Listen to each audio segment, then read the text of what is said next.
off the crossbar. Goal! And it's a giant deflects off the protein.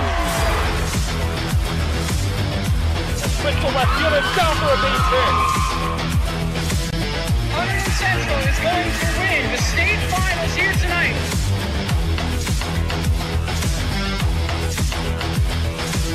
Mark it on the board. Touchdown, Red Devils. On the deflection. On the deflection. Hunterdon Central.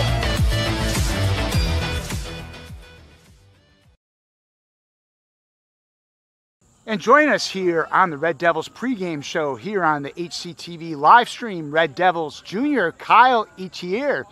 Kyle, how do you feel like the season's gone so far? We got off to the quick start, hit a couple of road bumps, but all in all, pretty good, right? Yeah, I think it's been going pretty well. This week we've been really focused. We really got to beat Hillsborough because we're trying to get that 7-2. So we've got homecoming here, we've got Hillsborough here. How electric do you think this atmosphere is going to be? I think it's going to be great, and I think it's going to be a great night to win. We haven't won in a couple weeks, so we really got to bring that back. And like I said, 7-2. So Kyle, we had a tough one in Phillipsburg, but a game you guys almost pulled out in a tough environment. What did you gain from a game like that last Friday night? I think that game really showed how physical our team can be. And although Hillsborough did beat Phillipsburg, I think we're a lot more physical of a team, and we definitely have the capabilities to beat a team like Hillsborough. So looking forward to that. And that was Red Devils Junior Kyle Etier. Stay tuned next for the Red Devils on homecoming night against Hillsborough. Welcome to Hunterdon Central Television, live from Stewart Field. The Red Devils taking on the Raiders of Hillsborough. I'm Tyler Rodriguez, joined with head basketball coach here, Tristan DeFazio. Coach DeFazio, big game for the Red Devils, 4-2 on a 2-game losing streak, facing the 5-1 Raiders. This is a Skyland Delaware matchup, or sorry, Big Central American Silver matchup. I said Skyland Delaware from basketball. This is a huge divisional matchup for both teams here in the American Silver, and a chance for the Red Devils to climb up the divisional rankings. Should be a good one tonight. Yeah, thanks, Tyler. Really looking forward to the Red Devils to bounce back tonight. They had 2 really tough games against Ridge and Peaburg, and being at the Peaburg game, they showed a lot of heart. They were right there. They had the opportunity to tie the game, with a few minutes left. So hopefully they could take some momentum from the way that they played and go into tonight with it. And R.J. Hart leads out the boys in red onto this near sideline. Some key injuries for them tonight. No Xavier Artiega, no Jared Kunas. He is still out from concussion protocol. And other players like Jaden Capola out as well. Mark Moten out for the year as well. So they will have some spots to fill, but players have been stepping up recently. One of those, number 12, Devin Marrero, junior wide receiver, been filling in for Mongo and Kuhn when he's been out. They'll need him here again tonight. They'll need everyone against this Raiders team. 5-1, has played all their games on the road this year. Their one home game was played at Shai Stadium against Phillipsburg in the Rumble on the Raritan, where they won by 1 point. So you know this is going to be a good team as captains prepared to come out onto the center circle for the coin toss. Tyler, you mentioned that Central gets a couple of their players back tonight. They had 2 of their 4 starters who were out last week will be back this week, including Jack Hyde, the left tackle, who, talking to Coach Ransone before the game today, it's going to be really important to control the line of scrimmage. So having your bookend left tackle back, is definitely going to be very important for them tonight. Yep, and as we just get ready for national anthems here.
I am joined with Coach Ransone on Stewart Field pregame. Coach, you're playing Hillsborough High School today in football. Tough opponent. Tell me how you've prepared for this game tonight. Well, we prepared like we have all season. You know, the last 2 weeks we've been right there with good football teams. We're getting some guys healthy again. We've had 5 starters out the last 2 weeks. They're a very good team. Obviously, they go as Jankowitz goes, the running back number 3. So we need to slow that inside zone down. We do that. I think we have a really good shot. I think we have a really good ball club here. It's just about us playing clean football to beat a team like this. Thank you so much, Coach. So back here from National Anthem and speaking to Coach Ransone here as captains meet and they decide on the kickoff. And this is, like we said earlier, a huge Big Central American Silver matchup where Hillsborough 2nd out of the 5 teams in that division, Central 4th out of the 5 teams. Ridge, Hillsborough, Peaburg, Hunterdon Central, Bridgewater, Raritan are the standings. So a win for Central tonight would really boost them up in the rankings in the American Silver here, which is a division they've struggled in recently over the past years, finishing last or second to last. They've struggled in the last couple of years, but this year a winning record reads 4-2. Great for the Red Devils to see. They're winning games that they should win when years ago they maybe wouldn't do it, but this will be a tough one tonight. Yeah, and power points are really important this time of year. You know, everybody's starting to jockey for state seeding, and a win over Hillsborough would go a long way to put Central in a really good position in the South 5 bracket. Kick for the Raiders.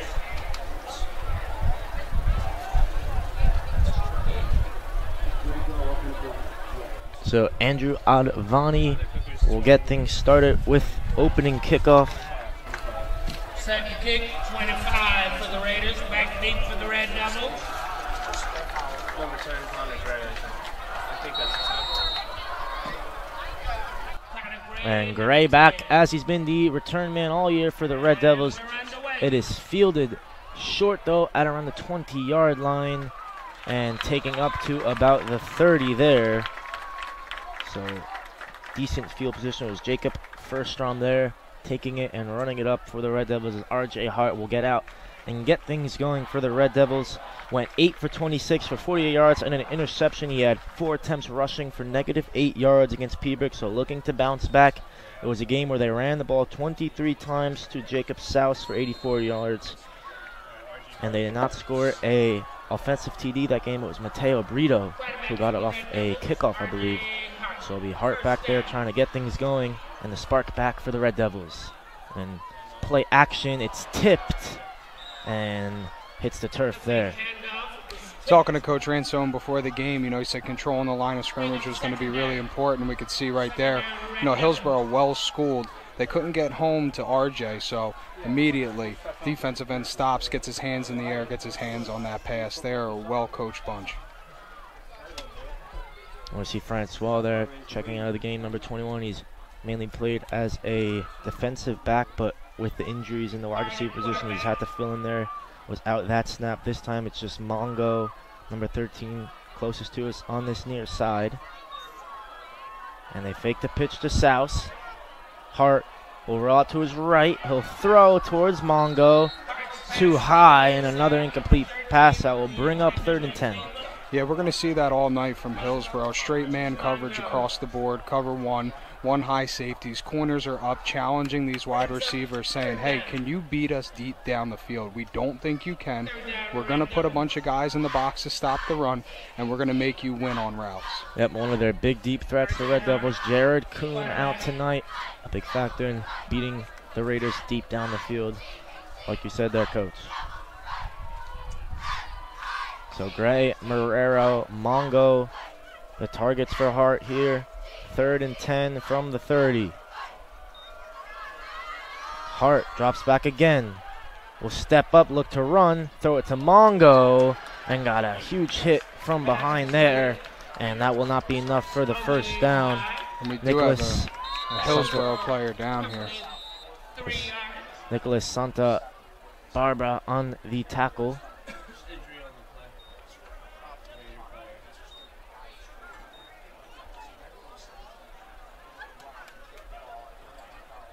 And injury, Mr. Riccardelli, the athletic trainer for the Red Devils, out to check on the injured Raider. On the field. No, Tyler. Hillsborough did a really good job on third down there, third down and long, dropping back into quarters coverage, just rushing 4 and really trying to keep RJ in the pocket and make him make a decision about throwing the ball downfield. Kind of a safe third down play, but they were still able to get pressure with just their front 4. Yep, and Hillsborough, a team that has only scored 7 more points this year than the Red Devils, 137 points, the Red Devils 130, so a team that really thrives off defense. Alex Reeling, their starting QB, only 450 yards passing. We'll compare that to RJ Hart's almost 700, so it's a very, very strong defensive team. We saw that they're good first possession for the Raiders, 3 and out for the Red Devils as McNally will come on to punt. Michael Bynes of the Raiders leads in the zone power. And it's Tyler Van Cleef back there. Red Devils. Red Devils set the punt.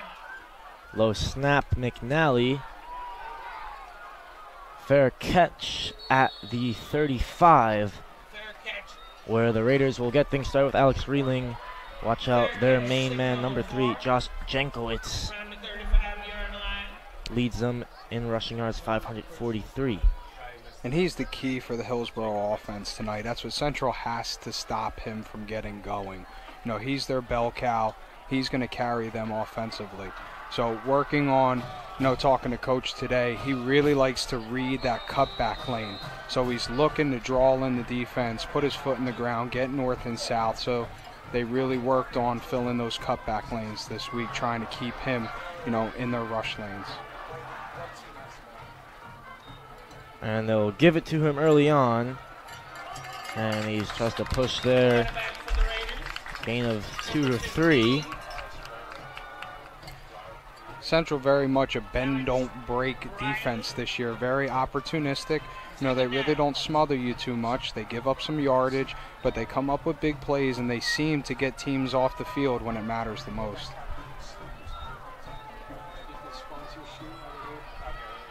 So 2nd and 8 for the Raiders.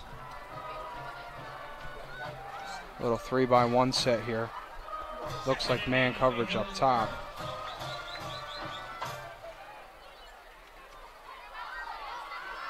And Reeling will drop back. Air one out up the middle. And Francois made a play on the ball there to make the tackle as it was intended for Nicholas Santa Barbara there and incomplete. And that's an excellent job by Seth Francois. He was beat on the route initially, but never gave up on it, climbed through the back shoulder, played through the football. That's all the things you teach your defensive backs about when the ball is in the air and the receiver has an advantage on him. Yep, so it was Berto Santiago, rather, the intended receiver, number 14. And that brings up a 3rd and 8. Reeling will drop back, roll right. Throws, and it is caught and from the chains, and that will be a first down as James Raw there made the play for the Raiders. Excellent coverage downfield by the Red Devils. You have to stay in your rush lanes, and as the defensive end, you are that outside force player and contain the quarterback. A little bit of undisciplined play there from the Red Devils allows Hillsborough's quarterback to get out and pick up a 9-yard gain. Looks like they mark him a bit short there. So we'll bring up a 4th and 1 scenario for the Raiders. I'd watch for the count here to try to draw Central off sides, see if they go with a hard count. See if the QB sneaks with Reeling. No, they hand it off. And Lucas, I don't think he got it. Souse got to him first. Wow, that is an interesting decision early on from Coach Carty from Hillsborough. And the Red Devils do enough to stop him there. Souse got to him first. Lucas and the rest of the gang came in to stop the Raiders from pushing for that 1 yard, and the Red Devils will take control in the Raiders' defensive half of the field. And I understand you have Jankowitz as your running back and you feel like your offensive line, you have an advantage up front. You should be able to get a yard early on, set the tone. But now at the same time, you're giving Central the ball in your side of the field after they just went out 3 and out on their last possession. Hopefully this will give some momentum to the Red Devils. So 1st and 10 from the 45 as South will take it. Good positive game from him as he pushes forward for looks like a gain of 5 or 6. And he's been excellent this year in yards after contact. You know, he's very tough to bring down. He keeps his legs churning, and often he'll pick up 3, 4, 5 extra yards after that initial contact.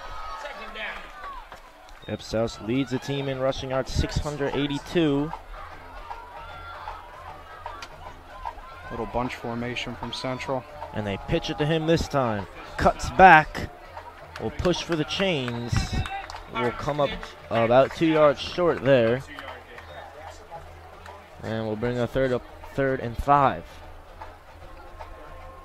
And I know it's early, but I do think this is 4-down territory for the Red Devils. You know, you're out of field goal range.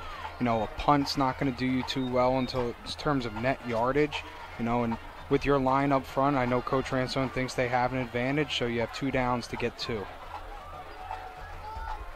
Amato in motion as I give it to Souse, and that will push them backwards as Souse stuffed there at the line of scrimmage.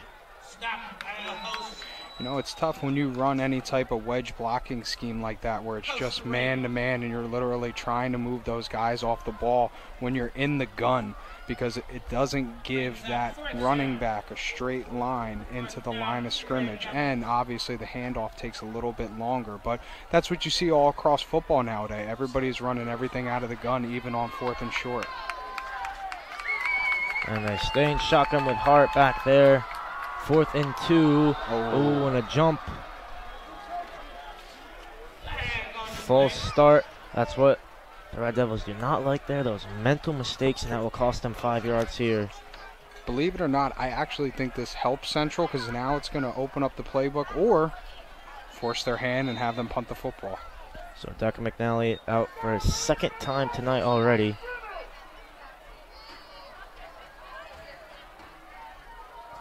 As Ransone very angry with Connor Gray there as he jumped the count a bit early.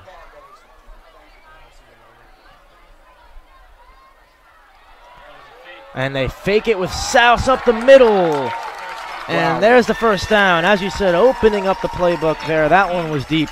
And that gets R.J. Hart back on for the Red Devils. What a call from Coach Ransone. You know, I think that just goes to show you after last week, which was, you know, a really grinded out type of game. Every yard was valuable in that game against Phillipsburg. You know, early on they want to establish some rhythm, establish some confidence with these guys, and going forward on 4th down and making it is a great way to get that going. My eyes fake there certainly on that play as Hart will take control from the 30-yard line. As they'll look for Amato. Amato, excellent catch, and he's in the end zone for 6. Beautiful from R.J. Hart and the Red Devils. And wow, what a throw from R.J. Hart. He put that ball in a perfect position where only his receiver could get it. They got the matchup they wanted, which was Amato one-on-one with a linebacker in the slot. Just ran him straight up the chute and took advantage of it for 6. And it's been Amato with the shoulder injuries this year, the shoulder problem, but the mobility looked good there as he climbed up for that one. And now Alan Lopez Gamas out there for the extra point. No Hector Argueta Morales today, but it won't matter for the Red Devils as they put that one through. And out that crucial fake punt, Coach, the Red Devils take the 7-0 lead.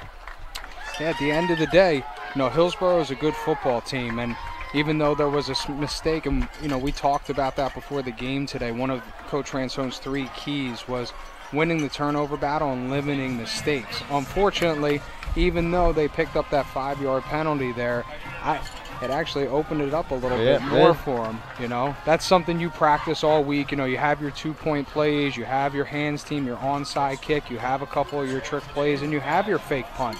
You know, and from what I've seen this year, you know, Central hasn't run a fake punt yet, so that's something that maybe they haven't put on film.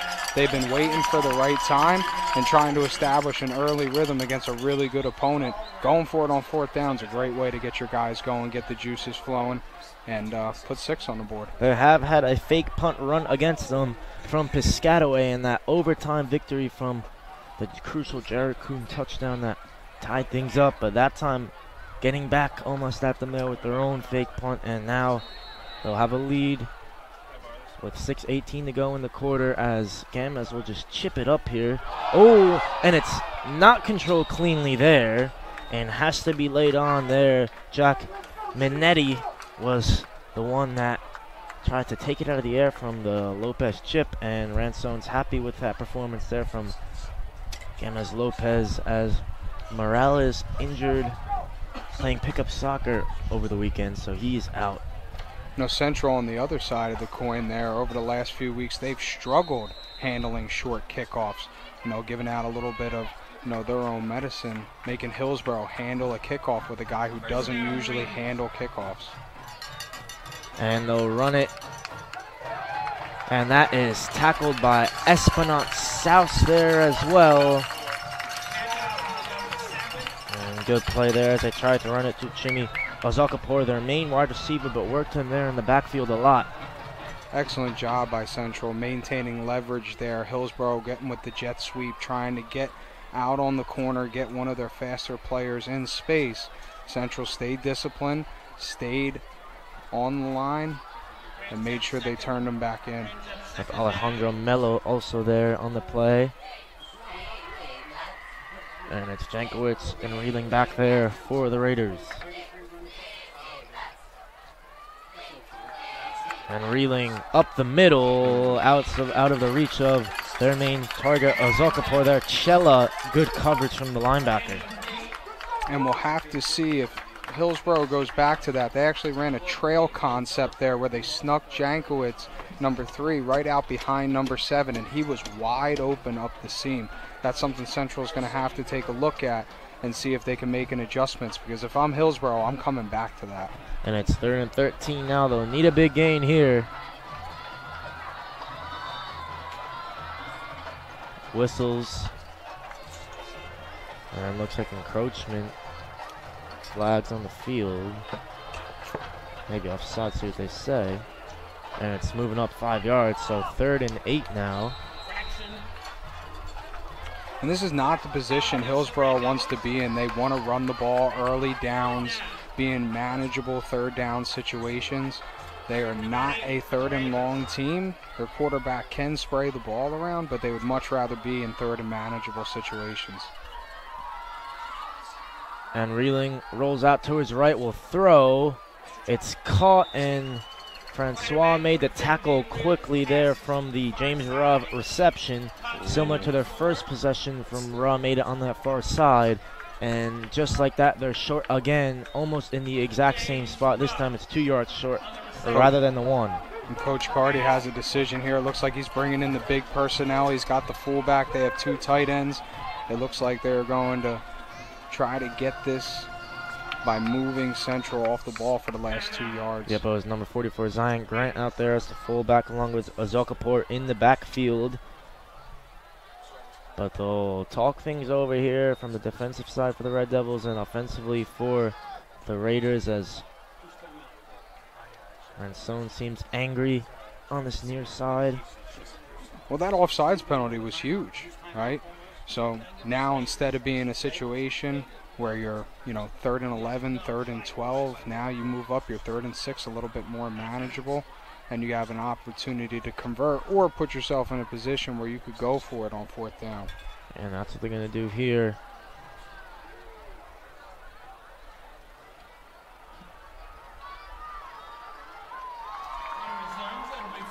Interesting, with all their heavy personnel, and they do have man-to-man coverage. It's going to be one-on-one up top. Are they going to try to smash this in or take advantage of that?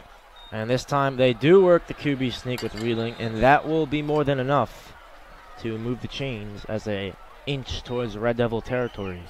Yeah, we're seeing that more in college and professional football. Despite the fact that I despise the Philadelphia Eagles, you have to say they are probably the best in football at it, and it's almost automatic on 4th and 1. And that all goes back to the offensive line. You know, your offensive line has to have an attitude that we're going to get this first down, we're going to get this yard. So 1st and 10 from the 45 as I run it to Jankowicz, and that is a great run from him as he gains 6 yards or more, looks like, and brings them into Red Devils territory. And that's what they're trying to do with their zone scheme up front with Hillsborough, is they're trying to stretch those defensive linemen and those linebackers. They get doubles at the point of attack, but they're also reach blocking on the edge, which is going to give Jankowicz the opportunity to pick a lane, put his foot in the ground, and try to get north and south. So 2nd and 4 from the 50. That's 3 wide receivers set up on this near side, and that's where they go for Azokpour. Keeps his feet moving. It takes 3, 4, 5 Red Devils. Ball's out. And is the ball out? It Ball's is. out. Espinal has it. He's running. And a crucial error there by Azokpour. He rode a couple challenges, but just got hit by 3, 4, 5 Red Devils, and Espinal was our first to react, and another big defensive play by the Red Devils. And that's what we were talking about earlier, Tyler, about Central being an opportunistic defense, right? So there's a situation where the tackling was a little shoddy. You had a guy picking up some yards after catch, but they continue to get hats to the football, start ripping, punching, and they end up getting a big turnover there. And that's what Tom Biltree preaches there. Hats to the football, the Red Hats converging there and making a huge play as South will take it again. He'll get way more carries tonight without Xavier Artiega in there. Giovanni Velis, the backup for them, but it has been all South early on that time. Unsuccessful for no gain as we'll bring up a 2nd and 10 from the 40. If you look at Hillsborough, you know, they have some bodies inside. Central's really going to have to try to find a way to open up the perimeter to get this run game going. And again, it's Souse. That's a good run as he cut back to his right and close to the first down. We'll bring up a 3rd and probably very short. A 3rd and half a yard. And the Devils have found some really tough sledding in there in the A gaps and in the B gaps there. They go off tackle, find some space on the perimeter, and South is able to pick up 9. Hart will give it to Souse again. He'll get the half yard. He goes down the left side. He's got a clear lane at the 20, the 15, the 10, the 5. Touchdown, Jake Souse. It's a terrific start from the Red Devils. Another 6 on the board. And what a job by the backside of the offensive line. Staying disciplined, staying on their blocks, opening up that cutback lane, and what vision from Jacob Souse, right? That ball is initially designed to go to the right side, but it gives them the freedom for the cutback. That's how the blocking scheme is designed with that zone scheme. They get down blocks on the backside, opens up. One linebacker is undisciplined, and he could take it out the back door for 6. And a block there from Shane Powell, their main defensive linebacker there. But does not quite brush over that amazing run from Jake Souse on that left side. That's what he's been doing all year. And we talk about Jankowicz. Souse actually has almost 100 more rushing yards than him, and you can see why they're a great run from him. He has that big play ability. And this is exactly the start the Central needed tonight, especially after that game against Ridge where things were just not going their way early on.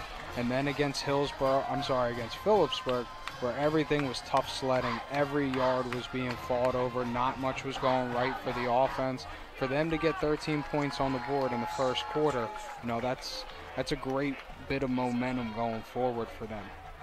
See what they do here with Lopez on the kick. Will they chip it again or kick it long? As his last extra point got blocked. But the life and the energy from the white crowd on the west side in Hillsborough has definitely depleted as Gamez Lopez will kick this one a bit further towards away from Jankowicz, but that is a good run up the middle, and Lopez did a great job to stop Tyler Van Cleef. They will try to kick it as far away from Jankowicz as possible, as if, I'm sure you remember, Coach, last year he had that kickoff return against the Red Devils. That's what he's known for. He's got a lot of those so far this year, and that time they kept it away from him, but Van Cleef almost made a really good return there, but instead it's at the 45. Good field position for Burrow to start. Reeling gives it to Jankowicz. He goes back, and Souse has his leg, and Lucas is there along with Burrito to stop him up, and he's just struggled so far early on. That is Jackson Jankowicz. You know, Central has to be careful that they are fast flow, and they're trying to get hats to the football, but right now with that outside zone scheme that Hillsborough is running, there's going to be counter coming back. There's going to be cutback lanes open. So our will linebacker, our strong safety need to stay disciplined, because eventually Jankowicz is going to look for that cutback lane. Again, the 3-1 setup here. Reeling throws out wide to Jankowicz. And again, not a big gain there, as that was read well by the Red Devils, and they stopped them for a very short gain. It will be second or third down, probably 3rd and 12. And you can see the concept there. Very simple route combination. All they're trying to do on the single receiver side is run a hitch and then get Jankowicz out in space with the swing pass. There was no other read on that play other than Jankowicz.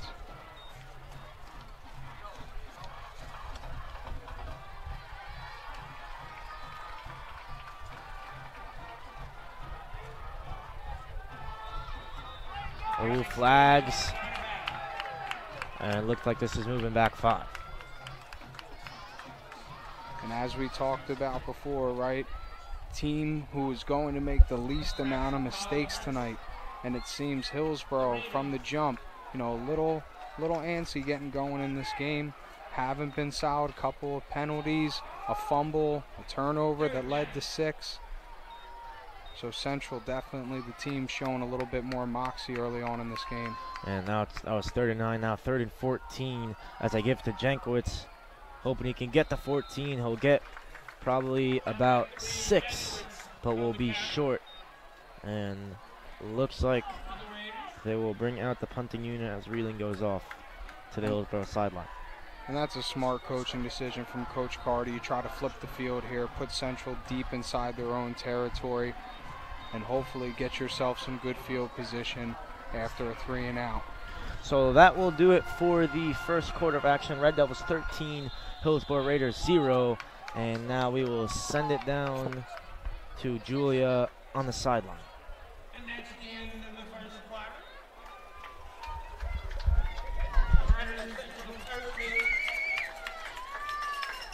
It means to the team to like having a pretty successful season, all that. Oh, let's talk about what we have to offer here at Stewart Memorial Field. At halftime, we will be drawing a 50-50 raffle, so if you're interested in investing in the program and giving yourself a chance to take home a wad of nice cash, please see the colorful buckets and the people running. Just give it a second. Tickets. Additionally, we have a spearwear tent behind the stand.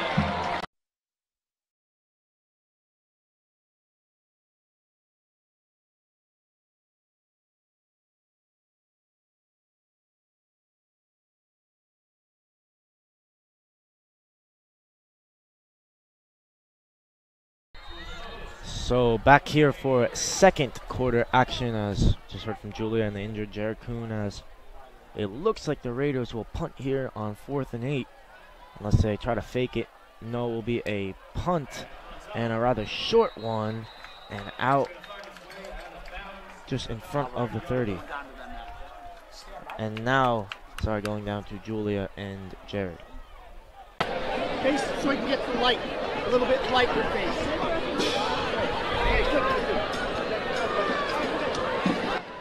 Hello, Central. I'm here with Jared Kuhn.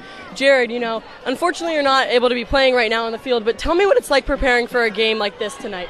No, it feels good. And the energy all week was exciting. We work for this, and we should overcome like any obstacles that we face. And then it's senior year for you, so just tell me what it's like for you and all the other seniors this year. It's hard knowing this is our last year of football, but we got to make the most of it, and I think that's what's pushing us to do better than last year. And then overall, pretty successful first quarter. Tell me what that quarter is like on the sidelines, the energy. The energy is so up there. This team beat Peaburg, the team that beat us, so it's so good that we're beating them now, and it's amazing. Thank you so much. Good luck for the rest of the game. Thank you. So now 2nd and 8. Thank you, Julia, for talk with Jared. 2nd and 8 from the 40 as they pitch it to Souse out wide, and that is a good play there. And not a lot of love there for Souse on the game. We're seeing an adjustment from Hillsborough. Whenever Central goes to that tight bunch formation, they're bringing up an outside linebacker and putting him on the point man, knowing that that's a tendency for Central. Whenever they get into that 3-by-1 bunch, they really like to run the football to it. Up now, Jonathan Labello, one of the best defensive players on this Raiders team, leads the team with 61 tackles, making yet another there on South as it's 3rd and 8. Hart, threw it behind Marrero, as Marrero the only wide receiver on this team that is not a senior with a touchdown. And that time it was thrown behind him, so McNally on for his 3rd time tonight. Only has punted it once, though, as they did the fake. Would be a very risky move, I think, to do it twice in a row, but let's see what they do here. 4th and 8. Coach Ransone has a lot of confidence in Decker McNally's leg. He's been one of the most consistent players for the Red Devils this year. He does a great job getting good hang time, gets a good booming punt, and really flips the field a lot for Central. Yep, he doesn't kick many bad ones. He had a couple bad ones, but brought those out in the warm-up, so should be good from here on out. He's had some really good punts from inside his own end zone, I remember, from last year. That snap is high. Always fields him well. It's Van Cleef. Fair catch at about the 27. So Reeling will hope now to get things going. He only went 1 for 7 for 11 yards in the win against Union for this Raiders team. That was last Friday on the 29th. You can't understate how important it is to have an athlete at the punter position. You look at the next level, college and the NFL. These punters are elite athletes as well as being great kickers. Decker McNally right there getting up and catching that ball, saves a big turnover for Central. And now Reeling again rolling out. Souse is there for the sack. What a play. And he just got onto him so quick there as Reeling was looking for an option, but great coverage downfield for the Red Devils. One thing Jacob Souse excels in, especially on the defensive end, is his explosion. When he locks on, he really gets downhill and he closes that gap between him and the ball carrier, and the ball carrier can't even make a move before he's on him. And that is his first sack of the year. It is Jackson Call, who leads this team in sacks, a great edge rusher for the Red Devils. As that one's thrown out wide to Ozol Kapoor, and he always keeps those legs moving. Francois tried to get a big power hit on him, but couldn't bring him down. Got help from his teammates, and now it'll be a 3rd and very long, looks like 3rd and 17 for the Raiders, as Lucas will come out here. It's good to see Central got that buttoned up. That formation, it was a 3-by-1 set, against Phillipsburg right before half. They had a nub trip set with a tight end and 3 wide receivers, but a blown coverage up the chute from the number 2 wide receiver is what ended up causing Central to give up a touchdown right before half. It was good to see all the defensive backs echoing the call, making sure they had the coverage correct before that big 2nd down play. And Reeling airs this one out. It's got a lot of hang time, and it's dropped there by Berto Santiago. Looked to be a great throw. I believe Francois was on him to start. Seemed like a bit of a blown coverage there, and a huge let-off for the Red Devils. Santiago at his 2nd second look tonight. That time, Yeah, really should have caught it. Central in cover 2 there, and as the cover 2 corner, after you reroute that number 1 receiver and force an inside release, if no receiver threatens your zone, which you're covering the flat, you need to start gaining depth and see if you can sink under that route. He didn't really give the opportunity for the safety to get over and make a play. Nevertheless, the Red Devils aren't punished there by the Raiders, as it will be another punt. This one way better, as Gray will let it go. Will take a Red Devils bounce and another one, and be fielded in around the 42, it looks like, for the Red Devils. So another good field position for them. There's 8:52 to go in this first half. You know, this would be huge for Central to pick up a couple of first downs here and really milk this clock. See if they can get this clock under 4 minutes, almost like a 4-minute drill at the end of the game, when you really try to melt the clock, take some time, and not give Hillsborough the football back with an opportunity to score 2 touchdowns and get 2 possessions before the end of the half. I believe. And look at that, Owen Bill in the house tonight. Yeah, it's always good go. to have OB back in the house, home from Monmouth this weekend. Just goes to show you how much it means when you're a part of that Central Football Brotherhood. Yep, Jamal Kuhn there as well. Zach Schultz. And that's a throw out to Amato. Again, good gain from him. A lot of alumni have been in a lot of games this year for the Red Devils. Support has been very good for this team, and really gaining in positivity, as you see, 4-2 record, up 13-0 here, trying to extend that. We'll bring up a 2nd and 4. Excellent job by Coach Connell Joyce, the offensive coordinator, on first down. They've been so run happy on first down throughout this game, going a little play action, slipping the tight end out, getting him on a bench route, and picking up a good 6 to start the drive. South towards the left side this time, and that will probably be a first down. Let's see what the ball marking, placement rather I should say, is. And this is exactly what you want here. 2 plays, pick up a first down. It looks like actually they're going to be a little short. Up 3rd and probably inches for the Red Devils.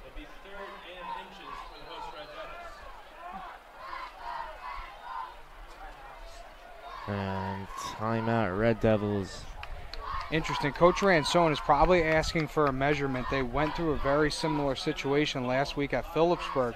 You know, standing on the sideline, you know, a few of us were looking and going, that looks like it's, you know, it's good by about a yard. And the referees were marking it 4th down. And then after some conversation, they actually came out and measured it. And it wasn't even close. It was a first down. So as a coach, you have the opportunity to ask for a measurement, and you always want to ask. What's the worst that could happen? The official says no. But more importantly, when you get a measurement, you also get the opportunity to give your guys a second to breathe, get the right play call that you want, depending on what situation you're going to be after the measurement. Yep, so see, they'll bring out the chains and see what they say here.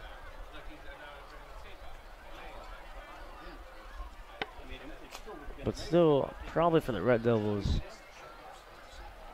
probably 4th down territory, maybe, especially if it's short. Looks about 6 inches short from up here. Yep, looks to be short. And it is. Yeah, it's going to be about a half a football short.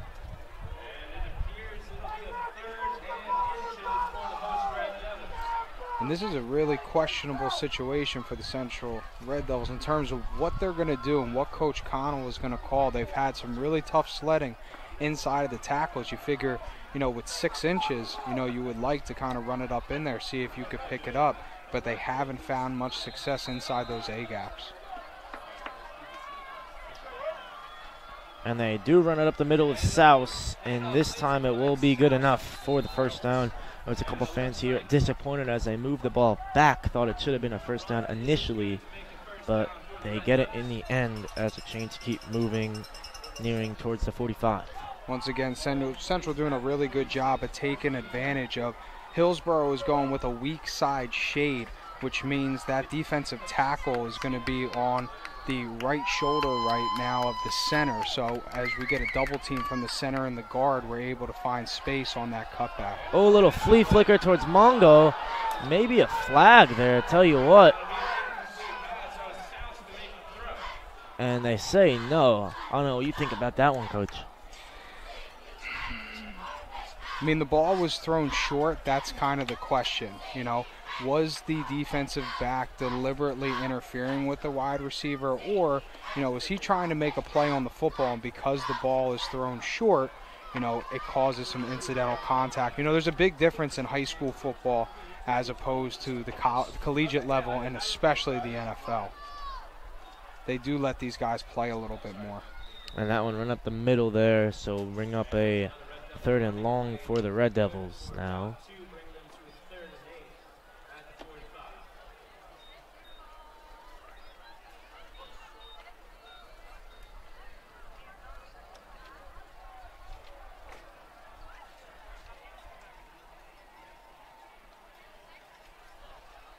Interested to see what Central goes with here. You know, if you keep the ball on the ground, whether you pick up the first down or not, this clock's going to run under 6 minutes. With an incompletion, you're going to give Hillsborough the opportunity to have the ball back with over 6 minutes to play still in the second half. And Hart, towards Mongo as he was trying to turn, couldn't reel it in, and is disappointed with that one. Whether you pick up the first down or not there, it looked like he was going to be stopped short on that crossing route. You know, you want to kind of look for a wide receiver who is at the sticks. You know, they're with their man coverage that Hillsborough is running tonight. You look to see if maybe you can get a crosser where somebody just doesn't pick them up, or it gets picked and loses them coming across the middle. But in that situation, if you're going to have an incompletion, you know, you want to try to get it going for the sticks.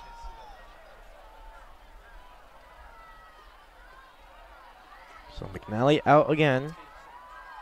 Snap was better this time, and the kick could be near perfect. Takes a Red Devils bounce, or Raiders bounce rather, and will be fielded around the 11-yard line. So pins him inside the 15. Good work by McNally. You can't understate the importance of having a kicker who can flip the field, put you in good field position, and now force Hillsborough to go 90 yards and be backed up in their own territory, close to their own goal line. The playbook shrinks a little bit here, so great job by Decker McNally flipping the field here. And Reeling will try to get things going. He's alone in the backfield. Timeout, Red Devils.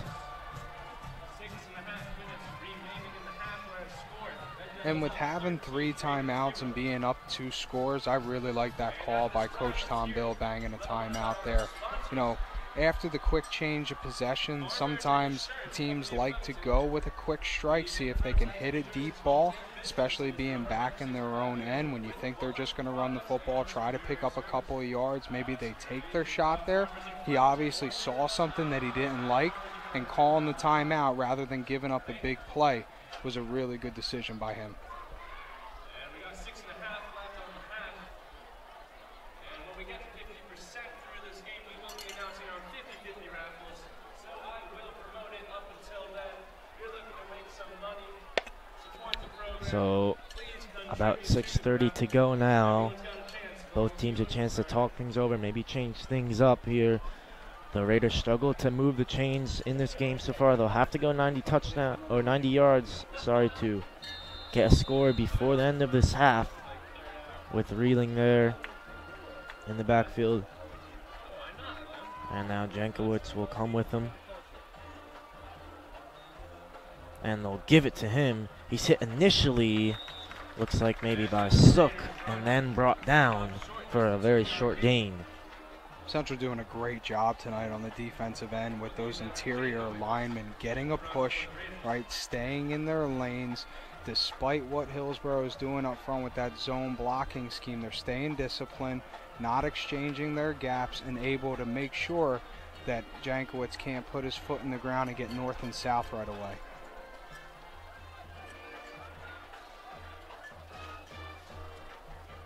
And under 6 to go, 2nd and 8. It's Jankowicz again, a flag, as it was another short gain. See what the call is. I think we have a holding penalty here.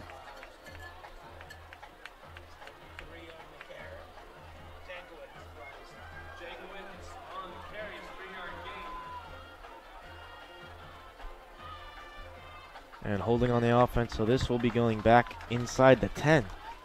Yeah, where that flag comes from, right behind the linebackers, that official is really looking at the interior of the line and seeing if there's any holds up front. A lot of times when you see it come from there, that's what it's going to be. It's going to be a holding penalty. So holding will repeat, second down. Maybe looks like a 2nd and 12. Interested to see if Central brings some pressure here. Now we saw him get to reeling in the last possession with Souse getting back there. See if they can do it again. He's really struggled to find targets today, and it's been good coverage for the most part by the Red Devils. Hillsborough bringing some larger personnel on the field. Maybe see if they can pick up a few yards here, make it a 3rd and manageable. And they give it. And it is stuffed at the line of scrimmage there as they try to give it to Powell. Normally a great defensive player for them, a great linebacker, but that time they gave it to him as a running back and couldn't get much again, so it will be a 3rd and 13. Just a simple trap play inside, which Hillsborough had a ton of success with last week. Their fullback is all of about 220 pounds, which we all know he's a phenomenal wrestler. And they went trap time after time after time after time. And you're getting the fake jet sweep, you're getting trapped there, something that Hillsborough obviously saw on film and was looking to take advantage of tonight.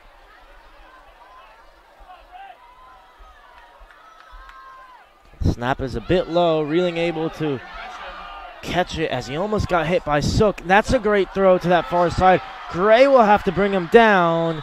And again, that's been their main target, Berto Santiago, and that's a good gain for him there as it looked like they had Reeling. Sook got to him but couldn't bring him down. And instead they turned it to a very big gain. Scramble rules as a defensive back, so important. When you find somebody in your zone, they become your man. As soon as the quarterback breaks that pocket, no longer are you in zone coverage. You are in man-to-man coverage. Got lost with one of the wide receivers at the 2nd level there for Hillsborough. Hillsborough quarterback did a great job breaking contain, and Central just couldn't bring him down before he was able to find that wide open receiver. And again, they'll roll it out. They work the Wildcat, and it's for Van Cleef. Francois able to get the stiff arm. They wanted a face mask, I believe. And it looks like it's coming back either way there as they tried to work the Wildcat with a flea flicker, I should say, rather, and it will be coming back. One thing I always admire about Coach Tommy Bill, in that situation right there, obviously there was an obvious penalty, but he lets Coach Ransone deal with the officials. He lets Coach Ransone worry about that stuff. You can see him running down the sideline to go talk to Seth Francois. There was obviously a blown coverage there, but he's not worried about the flag. He's not worried about the officials. He's trying to control the controllable, which is coach his own players up and try to make adjustments on the field. That's all you can do, worry about the process and not so much the result, as Reeling and Jankowitz back there. The 1st and 20. I was going to say 3 minutes and 50 seconds to go as they give it to Jankowitz. Again, Souse there. He's doing it on both sides of the ball tonight. Little RPO action there. The quarterback is reading that backside linebacker, looking to see if he's going to end up taking the bait, to see if he goes with the bubble screen from number 3. If he does, he hands the football off. If he stays home, he's going to snap it out there and throw the bubble. And that big gain from Santiago now has been very much diminished as it brought it back about 10-15 yards. And now just at the 35. Again, slightly low snap there as they give it to Ruh again. Again, good job by Central. Bend, don't break. Allow Hillsborough to catch the ball in front of them, rally up, make the tackle, and put yourself in a position where you have them in 3rd and long. You can drop back and play coverage and see if you can get after this quarterback. Yep, will be a 3rd and probably 8 or 9. One thing Central has struggled with tonight is edge contain from those defensive ends or outside linebackers who are blitzing off the end. It is very important that you understand that you are the last man in terms of edge contain. You cannot let that quarterback get outside. Hillsborough's been trying to get on the edge, going a little sprint protection, roll in the pocket. Let's see if they go up top. Little roll to his quarterback's left here. Try to work the wide side of the field. Will be 3rd and 8. Reeling looks to his left, throws to his left, and it's off the hands there of Adavani there. And will be incomplete for 4th down.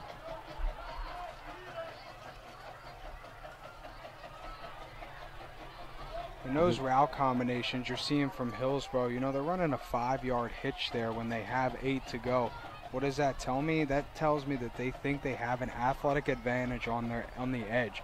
Rather than running that 3rd down play where they're running, the receiver is running to the sticks, his route taking him to the 1st down marker. They are cutting it a little short, which is telling me, hey, let's get our athletes out in space. Let's get them the football. We think if we can get our guys in space, we can win. And it looks like it'll be Powell again to kick this one. That one pretty good. As Gray, I don't think fair gave the fair catch signal. And could have been closer there as he was able to field it as 2:14 to go.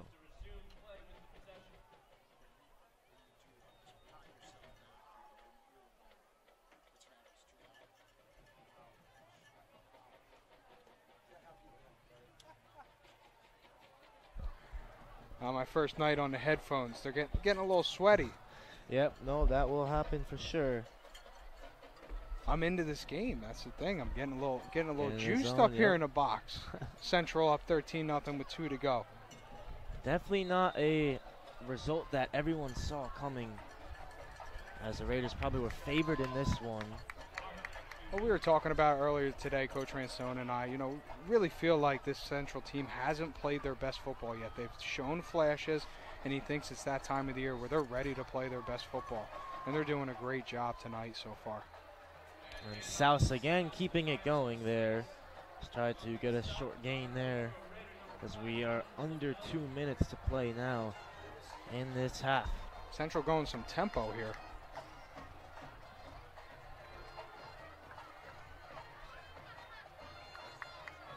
So Hart gives it again.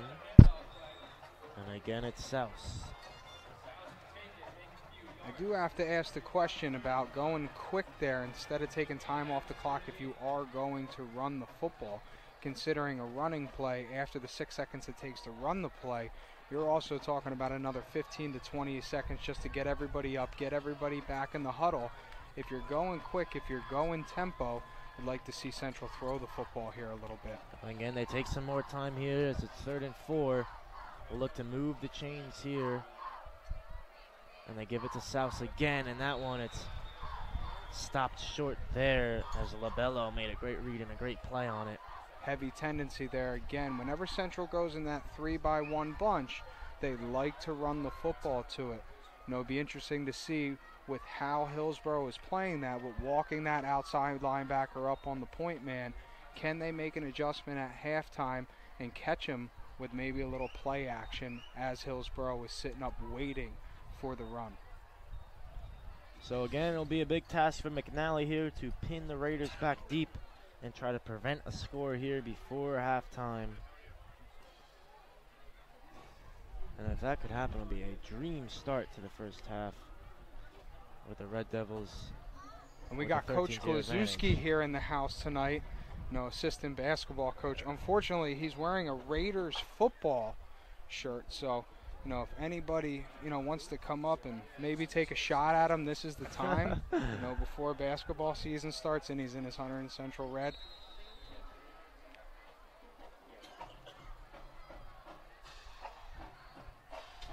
And again, they leave Van Cleef back there as the deep man. It's McNally standing at his own 15. McNally's did a great job of flipping the field tonight, and with a minute and 12 seconds left when this kick goes away, you're hoping to give Hillsborough a long field to work with. Yep, and another good snap there and a pretty good kick. The Red Devils mad about something, but will be fielded inside the 40. And Reeling will try to get something going for them. Had a good throw to Santiago on the last possession, but the penalties and mistakes, as you said, Coach, has been killing this team, and it's the team that's made less mistakes, the Red Devils, who have the advantage in this one. Well, at the end of the day, Hillsborough hasn't been able to get their bell cow going. You know, Central's done a great job of bottling up Jankowicz. He's their maestro. He's who gets them going. So with Central taking him away, Hillsborough kind of looking for options. I'd be interested to see if they try to get him the ball in space here, maybe a screen, maybe something with him on a wheel out of the backfield. And instead he's just helping out blocking, as it's a bunch of Red Devils there on him. Call in the mix. It's Mello as well, Souse there, Lucas, Espinal, and the rest of the boys there in to bring down Reeling. If you look, I mean, 1, 2, 3, 4, 5 Red Devils, 5 Red Hats. They're collapsing the pocket, staying in their rush lanes, keeping the Hillsborough quarterback in the pocket, and collapsing it for the sack. Under 30 to go now. Snap is low again for Reeling as he's looking for something, and again he's pitching it. Oh, does well to get it to Jankowicz, and a great play by Souse there. So I would have to ask the official, if I'm Coach Ransone, there about forward progress. If his forward progress is stopped there, that lateral cannot take place.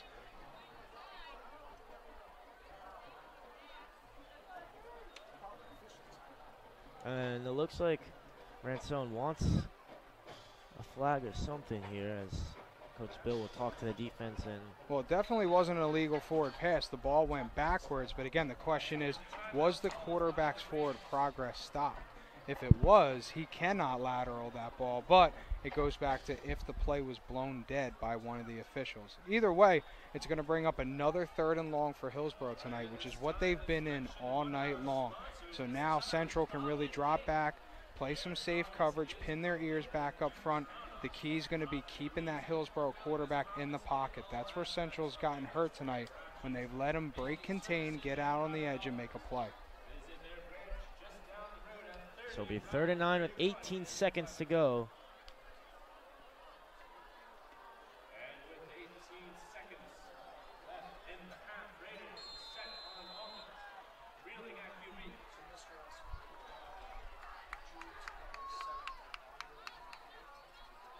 Third and 9, Central in quarters coverage here.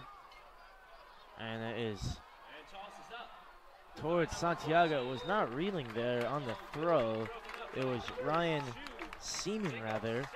Little combo coverage here down to the short side of the field. They were playing quarters, but they were playing man up top, and a little slant wheel route there. Souse did a great job staying with the wheel, making a play on the football. 12 seconds now to go, as it looks like the punting unit with Powell will be back out there.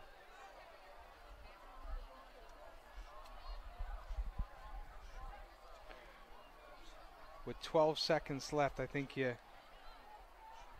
they're not, oh, they are going to put a returner back. I was going to say maybe you just let this football go.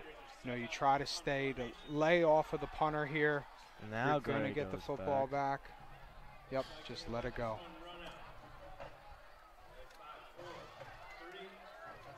And that will do it for the first half action. Red Devils 13, Raiders 0. Stay tuned as we will be speaking to Evan Amato in just a few seconds here at the end of this half.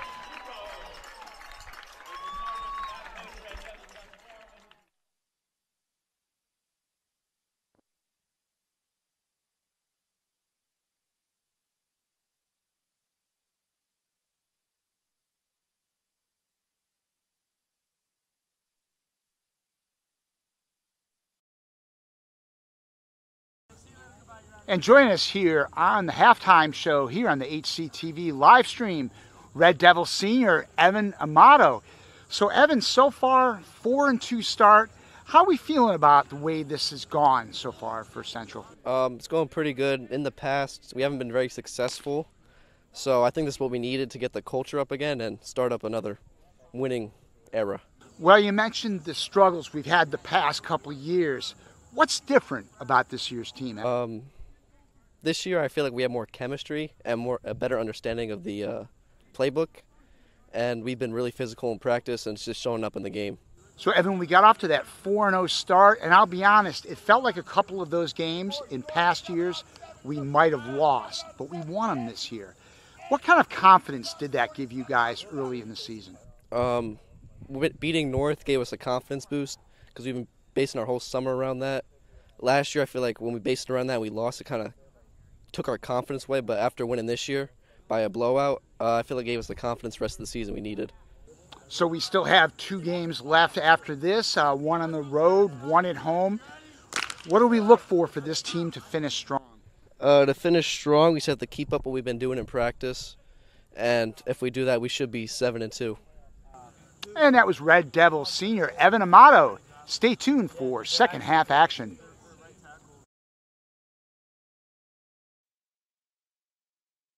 Ipadolito. Decker McNally. Mark Morton. And Sid Naria. These are our nominees for our homecoming honors. And then you see Mr. Brandon's probably going to give them the crowns. Let's give all the nominees a hand. Yeah, we're there. So when Mr. Grant announces it, they just like get a hand. This year's homecoming representatives are Anne Marie Thompson and Jacob Bassino. Congratulations, Anne Marie and Jacob. Congratulations to all of you.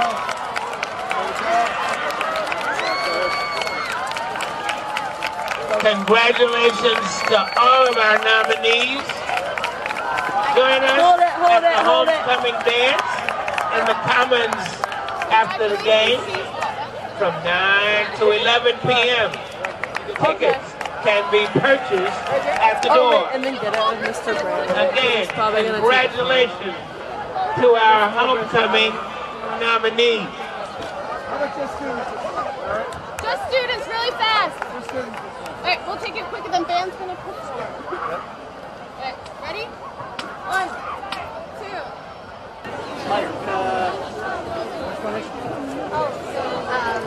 Ladies and gentlemen, please welcome your award-winning Hunterdon Central Regional High School Marching Red Devils.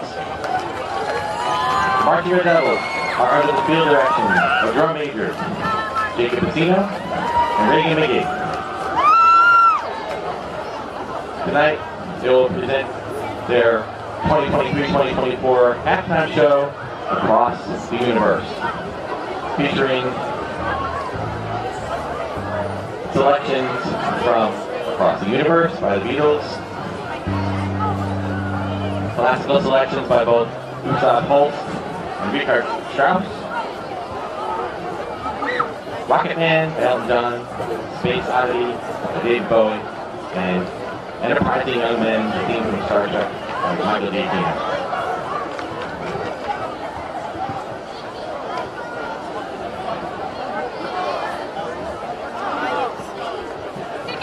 Once again, please welcome your award-winning Hunterdon Central Marching Red Devils.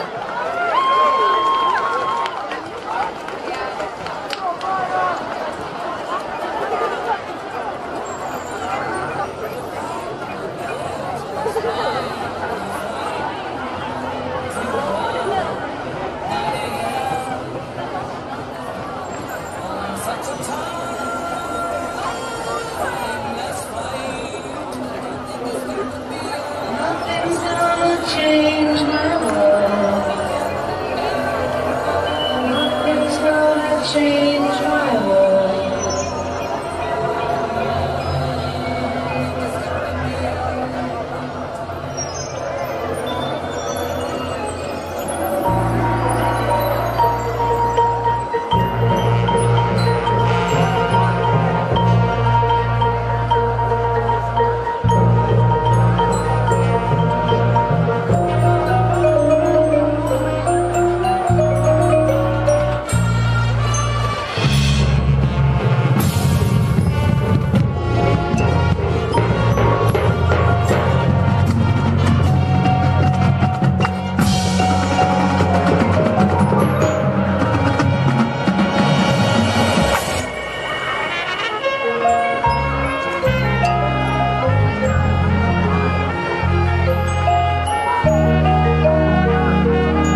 I am back with Coach Ransone before the start of the second half. Coach, it's currently a 13-0 lead. Just tell me what you were talking about with the guys in the locker room. I mean, obviously that's a great half of football. That's what we wanted to come out and do. I thought we were capable of doing, and that's what happens when you play a clean half of football. That's what we're capable of. But you know, the message coming out of the half is that it's 13-0. It's, you know, it's a ball game. This is a very dangerous team. They're explosive. Again, we have to keep number 3 under wraps and not allow them to push us when they get into their boss look, where, you know, when they want to run the ball down our throats. But our kids have done an incredible job of quelling that up to now. But that's why there's a second half of football. So we have to continue it. Thank you so much, Coach. Best of luck to your team. Welcome back here to HCTV. Second half action upon us. Red Devils with a 13-0 lead. Coming into that second half, of course, just the one blocked extra point attempt from Alan Gamez Lopez. Other than that, a near perfect first half for the Red Devils. It was Hillsborough who struggled to get a lot of things going. Reeling made that one big completion to Berto Santiago, but other than that, it's been a lot of penalties for the Raiders. Lots of mistakes, and the Red Devils been capitalizing on both ends of the football. And now Lopez Gamez will get us started here. Again, kicking it away from Jankowicz as it's fielded rather shallow. And a good run there as he cut by Espinant as Andrew Schwartz there able to make a positive gain up near the 45. So Reeling will get things going here in this second half for the Raiders. And Coach, back now with us. What were your thoughts there on that first half? I thought Central did a great job controlling the line of scrimmage, especially after they let that Hillsborough quarterback break contain early. They did a great job staying in the rush lane, staying disciplined, keeping them in the pocket, and limited their mistakes. And that's Okafor there with the reception there. Chimmy Ozokpor, they used him a lot on the running end, and he had a couple of receptions and had a crucial fumble as well in the first half. That time gets a positive start here for the Raiders as they're in Red Devil territory now.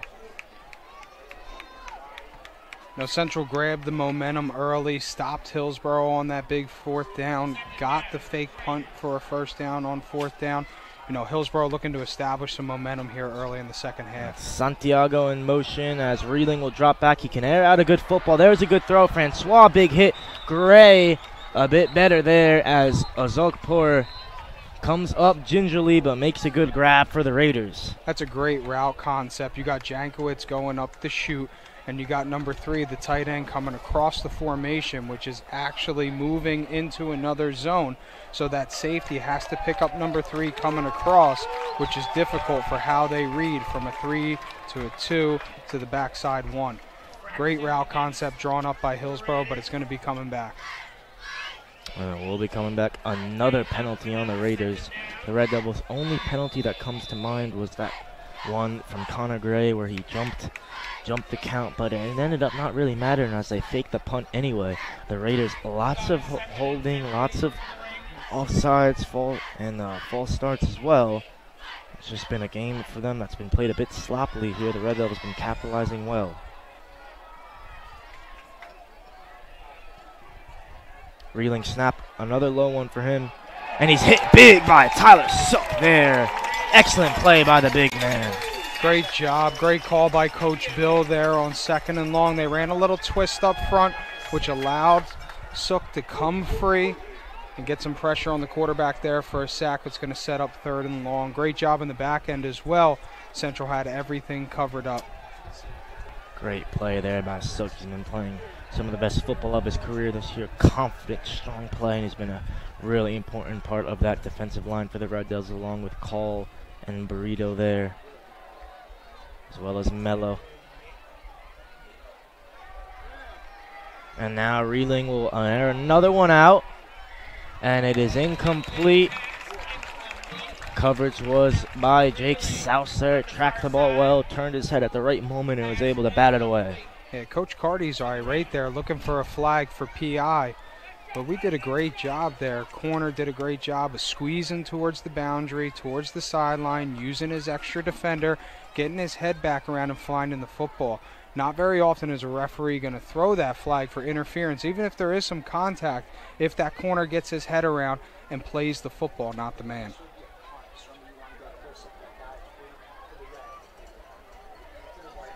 And Powell, again, will be out here to punt. He's had some good ones and some bad ones.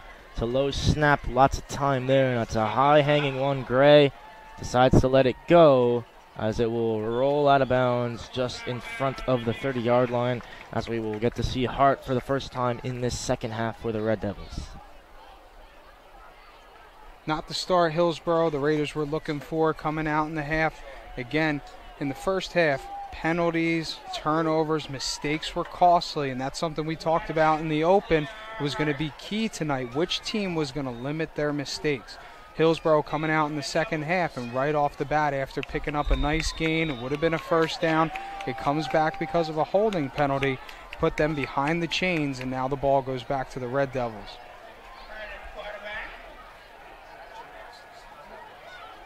So Hart with Souse back there. The 3-1 setup again. They give it to Souse. Souse does well to run that one up the middle. Remember, no Arteaga out with a concussion. No Jared Kuhn also out with a concussion. It's the first time you can say the Red Devils had a really dominant running back. Jake Souse since the years of Julio Marsiglia, who's standing now next to Owen Bill on the sideline for the Red Devils. Yet another alum here for the Red Devils supporting them, as it was a 3-yard gain for Souse. Will bring up 2nd and 7.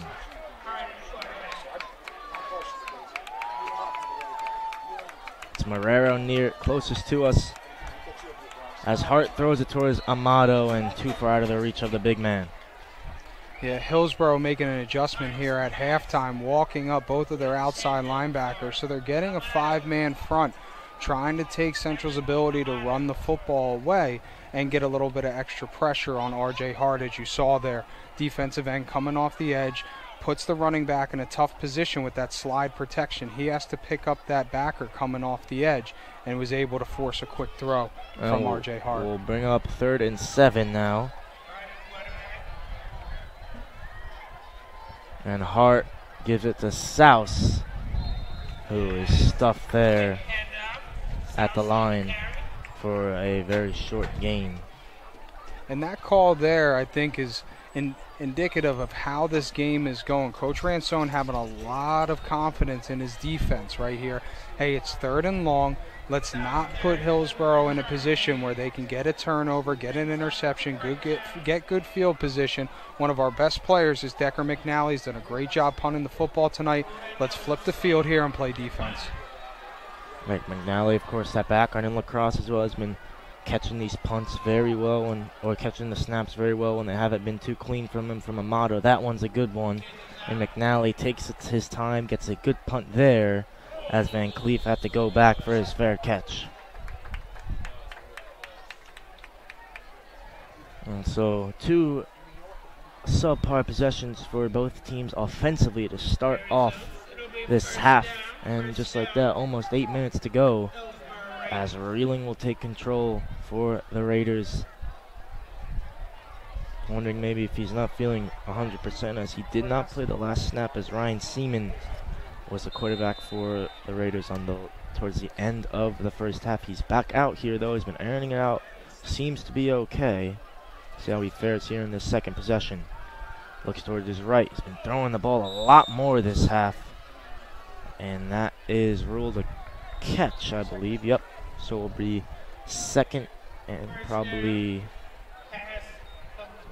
8 maybe. See what they say. Again, just a 5-yard hit, short route from the wide receiver for Hillsborough, trying to get their athletes the ball in space.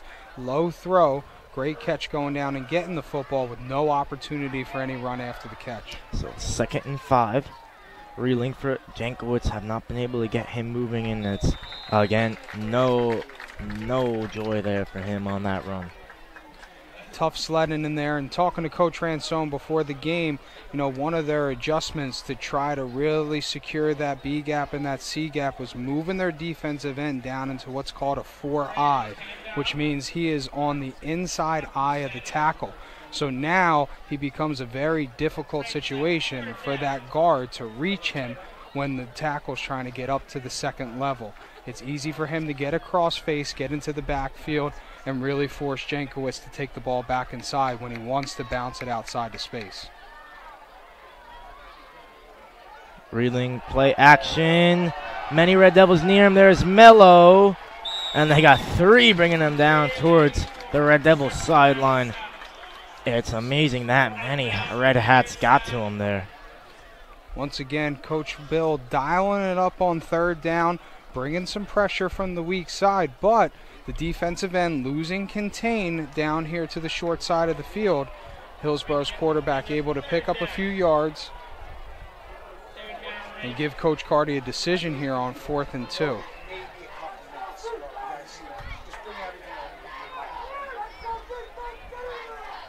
And 4th and 2 now. They'll be keeping the offense out there.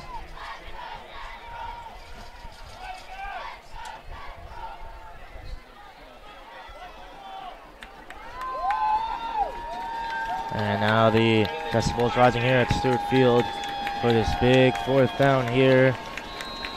And that's a timeout. Costly. That's very costly, having to waste the timeout down 2 touchdowns early in the 3rd quarter. You want to try to save those timeouts for the 4th quarter, especially when you're down 2 scores, in case you need to get the ball back with under 4 minutes to play. Yep, and still more than half of this 3rd quarter to go, and they call the timeout.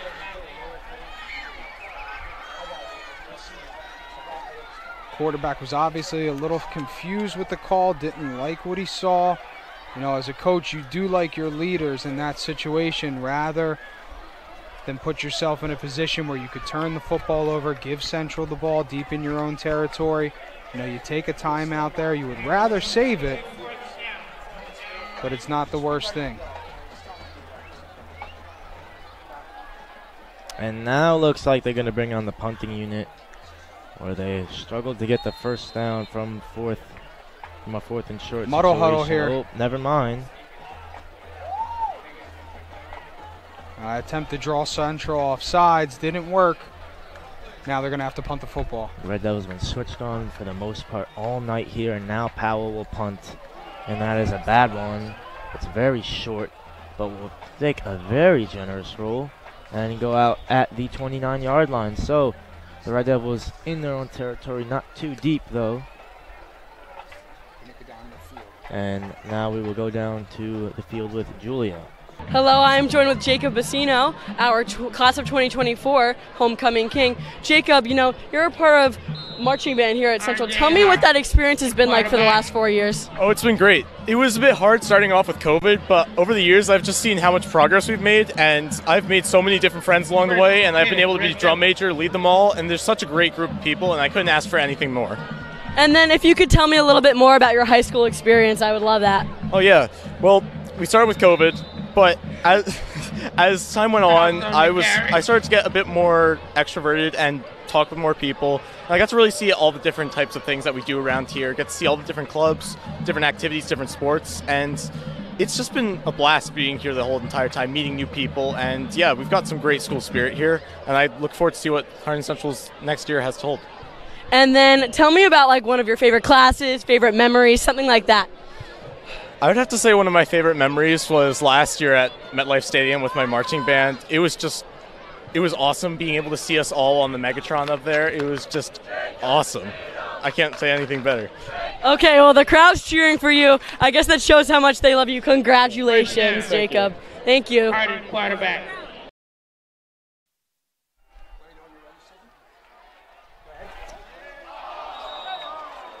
So a incomplete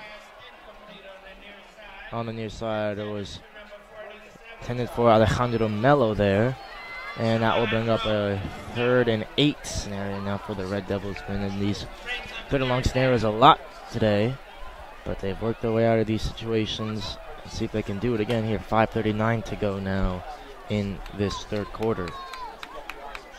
3rd and 8. Central has been conservative tonight on 3rd and long situations, trusting their defense. So Hart will drop back. Crossing route. Got Gray, and Gray did really well. Knew he was going to get hit and held onto the ball. Good play there from Central's top target this year, Connor Gray. Excellent route concept from offensive coordinator Connell Joyce. We had 2 crossers running underneath, which is occupying the linebackers.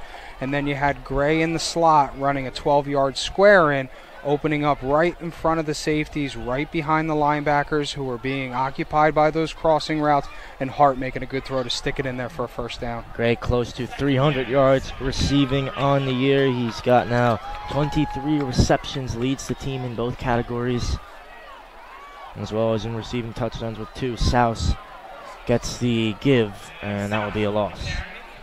And that's when I'm looking for Coach Joyce to have something coming off of that bunch set. Again, heavy tendency to run the football to that bunch set. Hillsborough is loading up on that side, moving over their line, really making sure they take away anything to that trip side. Is he going to have something coming back, maybe a counter, maybe a boot play, where we can get them caught expecting run? So now it'll be 2nd and 11 for R.J. Hart and the Red Devils. Again with this 2 wide receivers on the outside. Marrero the closest to us. It's thrown up the middle. Another great grab by Gray there. He's taking a beating, but still keeping on to the ball. And that's what you want to see from your wide receivers. If you're going to go over the middle, you're going to play in the slot, you're going to get hit. And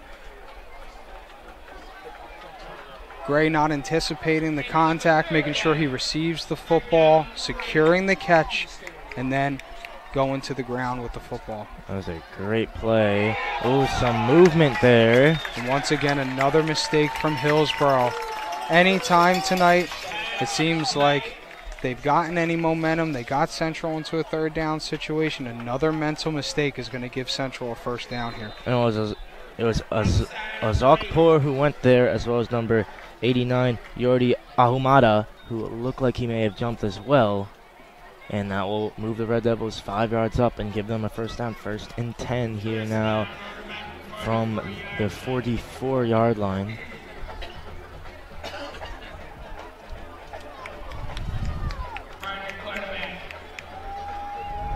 Hart, play action, will air one out. And again, looking for that one that gave them the touchdown in the first half, the Amato-Hart connection, but that one overthrown. Heavy tendency for the Red Devils to run the ball on first down. They go a little play action there, try to sneak the slot up the seam, see if they could catch the safety, stepping up, biting into the run fake, and did a great job staying home. Hart doing a good job throwing that ball in a position where nobody could catch it. Yep, rather overthrow those than underthrow them there when the cornerback can make a play on it. Souse running it up the middle for a short gain. Will bring up a 3rd and long. Interesting to see if this is going to be 2-down territory for the Red Devils. Decker McNally has been a weapon tonight, pinning Hillsborough back deep in their own territory, but you're getting to the point in the game where another score might put this thing out of reach. Yep, and again, remember Hector Argueta Morales not playing tonight, got a injury over the weekend, so it is Lopez Gamez, the kicker for the Red Devils. Not sure if this is in range for him, even if they were to get a couple yards here. Souse will drop back, step up now, scramble right, spin, and in the end will be sacked for a loss, but could have been way worse there as he tried to escape, and now definitely probably will bring out McNally. And that's one thing R.J. Hart has done really well all year. He made a mistake at the end of the Phillipsburg game. He scrambles to throw. So when he's scrambling, his head's up. He's looking downfield. He's looking to make a play. Nobody open downfield there. He doesn't force the ball. Yes, he takes the sack, but he also puts his team in a position where they can punt the football, pin Hillsborough deep, play defense, play field position here with only a little under 2 minutes left here in the third quarter. He's really matured as a quarterback, knowing when plays are dead just to take the loss and not throw a needless ball away and not take unnecessary risks, something he did last year a lot. As McNally punts this one a bit straighter and has to be fielded. Oh, Van Cleef drops it. And Mello got to him quickly. Amato was there too. As McNally's punts have been very, very much on point today. And I've been wondering tonight, a couple of times Tyler Van Cleef has had some space but opted for the fair catch. And we see maybe why. He's trying to run with the football before he secures and catches the football, playing it safe, going for the fair catch, making sure that they don't tear the football over. Good example there why he's been doing that all night.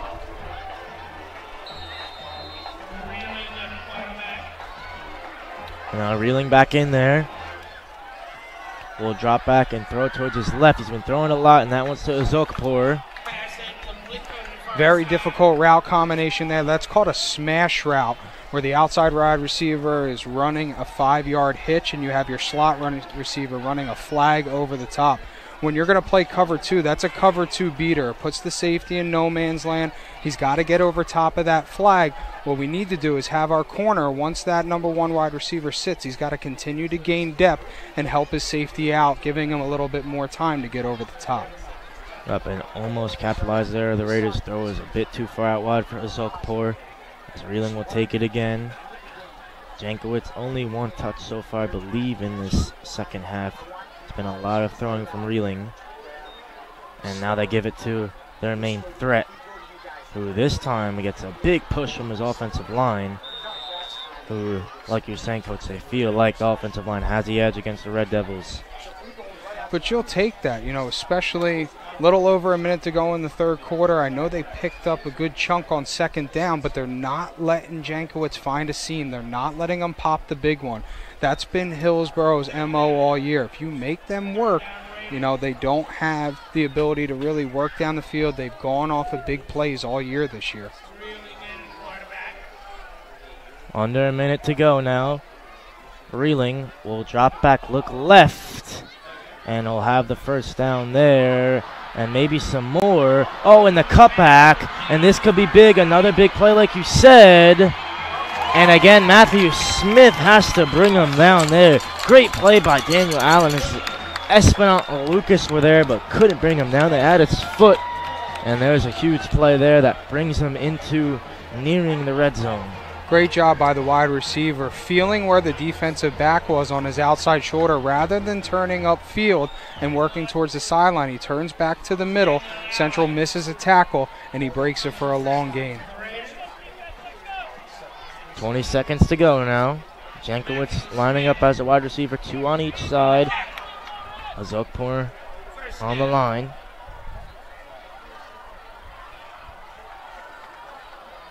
Reeling. Throwing again. Francois, big hit. But again, they move to change. Reeling really finding his rhythm now. Looks like a completely different quarterback between second and first half. And we're seeing Hillsborough go empty formation for the first time tonight. They're really trying to spread out Central after the pass rush. Coach Bill's been bringing some exotic blitzes. When you put 5 out there on the perimeter, now you force the linebackers to cover. Now it doesn't give you the ability to get as exotic with some of your blitz schemes, and it's going to give that quarterback a little bit more time, which he has not had all night tonight. And injury on the field as Mr. Riccardelli will go out there to check on the injured player. Maybe Francois, I believe. See how he's doing. And that would be a big loss. Seth Francois has done a great job tonight on the perimeter, securing tackles, playing through the football, making some plays downfield. Would be a big loss for the Central secondary.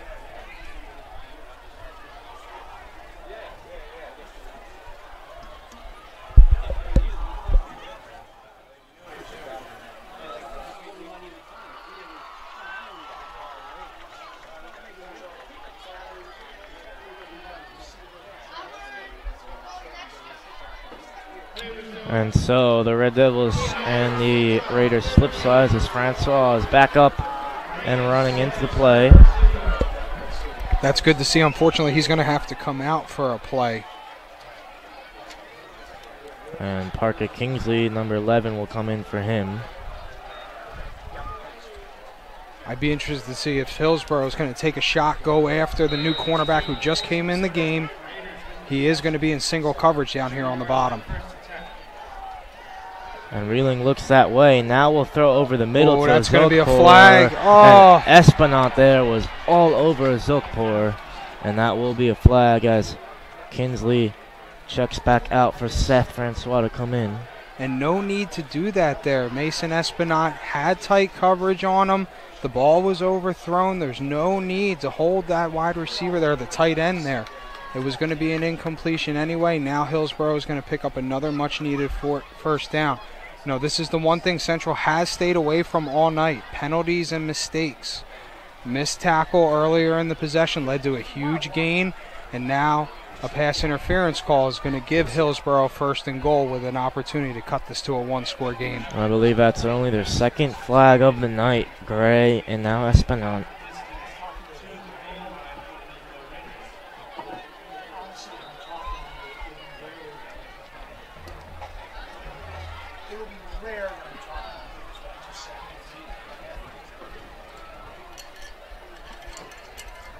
And this is one thing we've seen this year, a little growth and maturity from these Red Devils. You know, quite a few times in their 4 wins this year, we've said, you know, as spectators, as fans, you know, these are the type of games that Central lost in the past. You know, they weren't able to make a play. They weren't able to bow their necks. You know, their youth showed. They've got a lot of experience on the field now. They're put with their backs against the wall. Can that experience pay off? You make a play here. You hold Hillsborough to a field goal and try to get off the field with just giving up 3 points.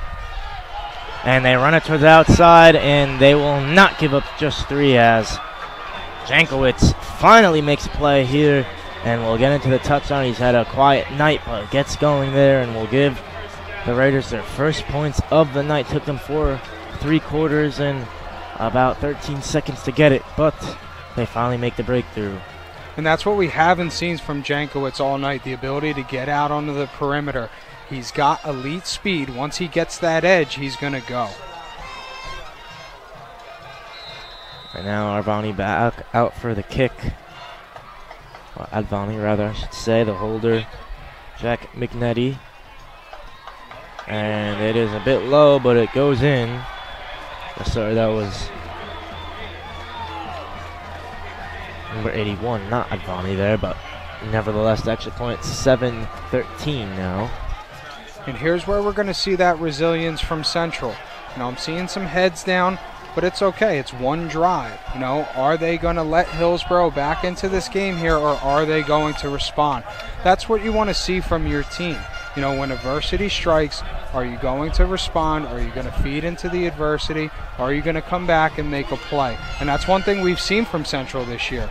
When they've gone down, when they've faced some adversity, they've answered the bell every single time. Yep, and like you said, there's been a lot of talk this year for the Red Devils, where their 4 wins have been against teams that have been weaker than them. But in the past, they have not been able to beat those teams that they've been ahead of in games and are better than. They've been able to come out on top this year. The 2 teams you would say were definitely better than Ridge Phillipsburg. They weren't able to beat this Hillsborough team. In the standings above them, record is better than them.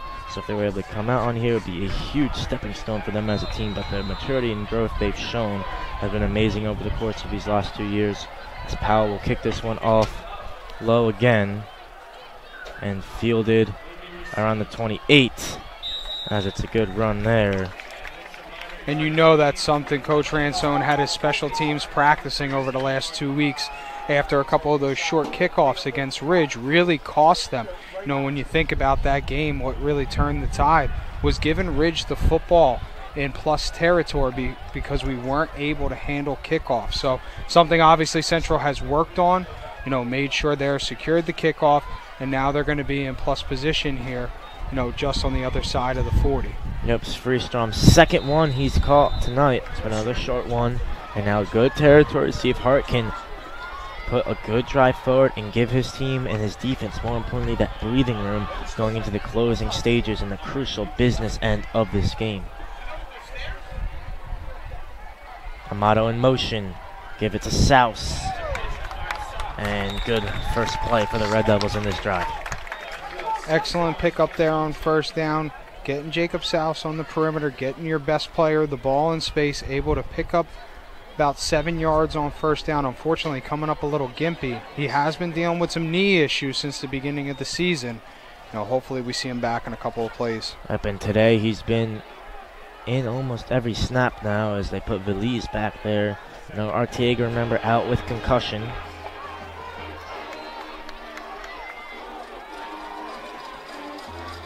And they give it to Giovanni Veliz there for a very short gain, if any at all. Little counter play there from Central. Weak side linebacker and backside defensive end from Hillsborough doing a great job staying home, collapsing it down, able to chase him down from behind, setting down a 3rd and medium here. Yep, manageable for sure, 3rd and 4. This time of possession can become very crucial in this second half. And that's why the Red Devils need to keep the chains moving. Here's where you need your leader at quarterback to step up.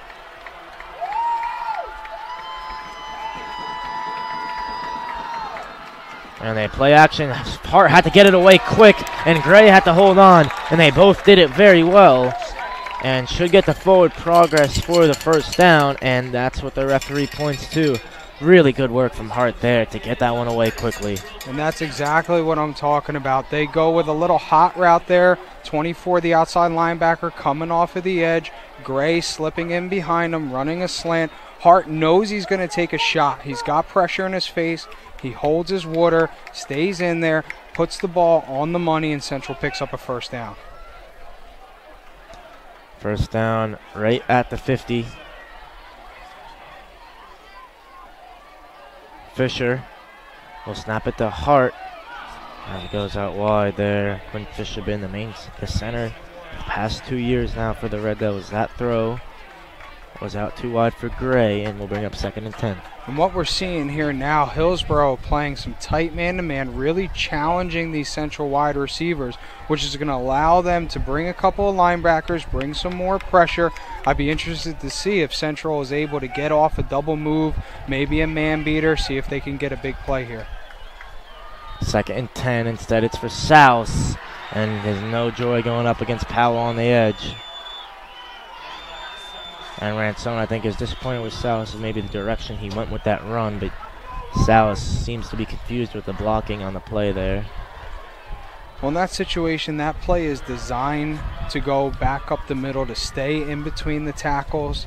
Salas reading that he could get a bounce outside. Unfortunately, number 24 from Hillsborough staying home, securing the edge, dropping Salas for a loss. That's their main man, Shane Powell. Leads the team in sacks with 4 and interceptions with 3. 3rd and 12 here. Hillsborough coming with pressure. Hart throws it to Gray. Great reception, but there is a flag. Unfortunately, we're going to have a hold here on Central, which is going to bring it back. Hillsborough brought the pressure there, bringing a 6-man blitz there, which forced South to step up, pick up a blitzing linebacker.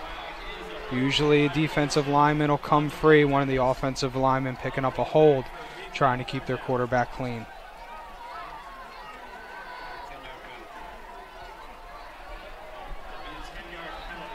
So 10-yard holding penalty now will bring up a 3rd and about 22. And that's a huge penalty for the Red Devils here. That's one thing.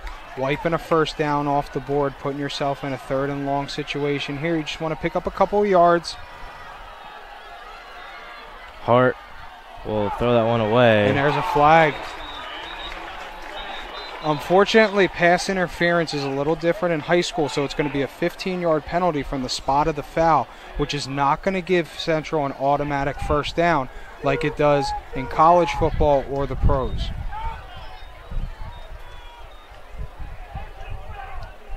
And now the officials in conversation here.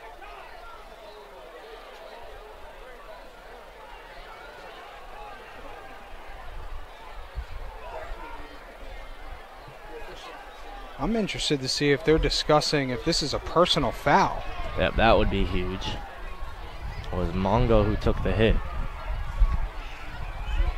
It's a questionable situation because you are allowed to make contact in high school football. Unlike in the pros where you can't make contact after 5 yards. You can still make contact within the first 5 yards, you know, and you can make contact down the field as well, but you can't deplete a wide receiver anywhere on the field. Maybe they're discussing picking up the flag. And the discussion has been very long. I mean, that's pass interference. And only 3 of the 4 refs involved. It doesn't matter if you're making contact or not within the first 5 yards. You can't knock a guy off his route like that. You can reroute him, and we are going to have pass interference.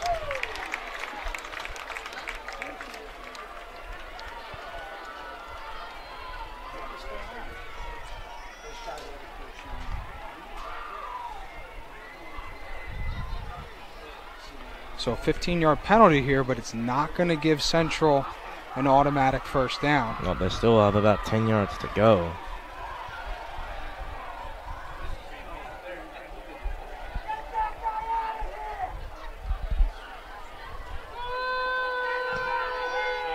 Coach Carty very upset with the call, and I'm not sure why. Yep, could have maybe been.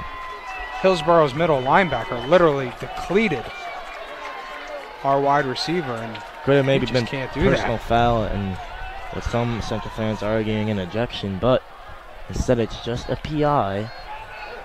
Well, he's past the numbers, having a conversation with the official here. As a coach, you are not allowed to come past the numbers. Wow.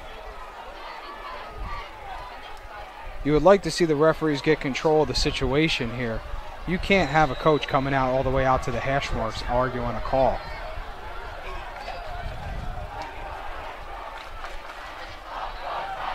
The 3rd and long here for Central.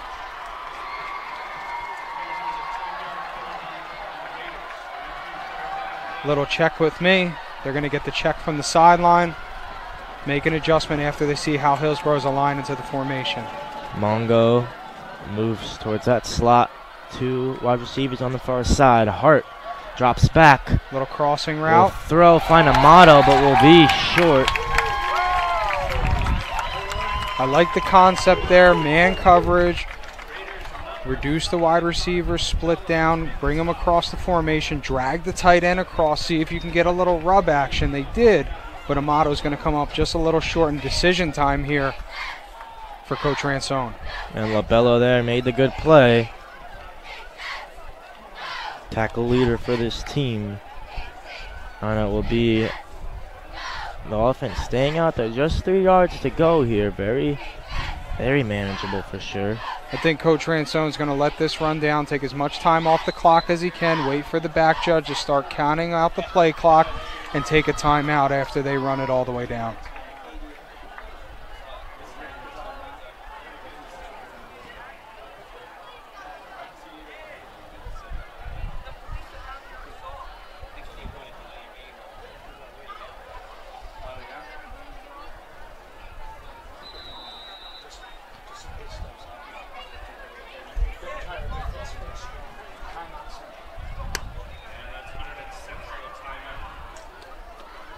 I like the decision there. Up 6.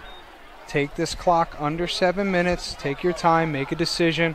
Once again, Decker McNally did a great job today punting the football, flipping the field position. See if you can pin Hillsborough back here with just under 7 minutes to go. Make them go 80, 90 yards in order to get a winning score.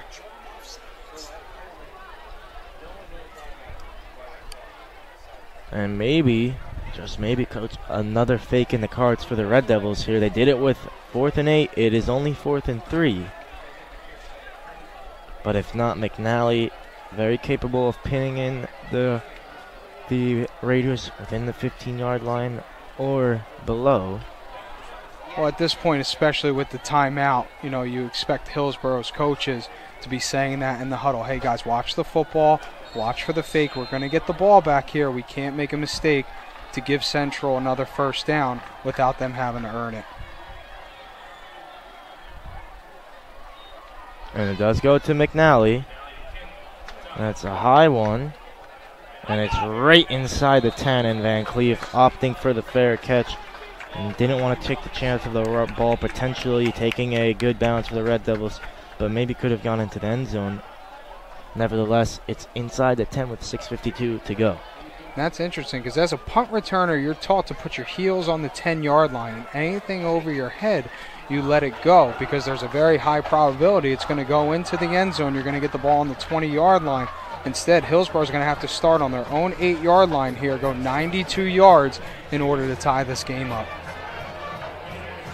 And we're seeing Hillsborough back in that 3-by-1 set. They're trying to spread Central out, really stretch their linebackers, see if they can find a seam for Jankowitz. Oh, snap was not clean, and a loss on the play for the Raiders as it could have been Red Devils' possession there. And instead of wasted down there and 2 yards back probably. Once again, 2nd and long. Another mistake for Hillsborough. Anytime it seems like they're getting a little bit of traction, whether it's a penalty, when it's a turnover, now it's a fumbled snap, putting themselves way behind the chains here. 2nd and long, with the Red Devils able to pin their ears back and come after them here. 2nd and 13, reeling to throw up the middle. Zakpour, good gain, and we'll move the chains. Chella, good play there to bring in the big man down. Yeah, Chella caught a little bit in between there. You could see he got there and wasn't sure if he was going to be able to time up the hit. Didn't want to play through the football and maybe pick up a personal foul penalty. Did a good job just securing the tackle, and now it's going to bring up a 3rd down for Hillsborough. There's a question about the spot here. Yep, the chains being stretched back out. Well, the side judge has the spot short, so the chain should not have moved. He didn't motion. The white hat has to motion for the chains to move.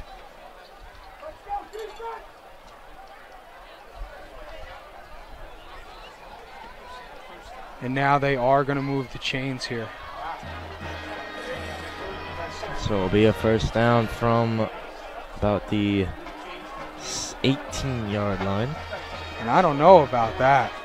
I mean, the original spot had him short of the line to gain.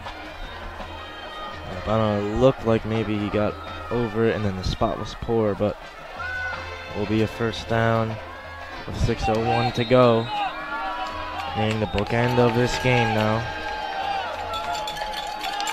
Hillsborough has been doing a good job of working the middle of the field, using their big body tight end. And Jankowitz down the near side will be hit out of bounds.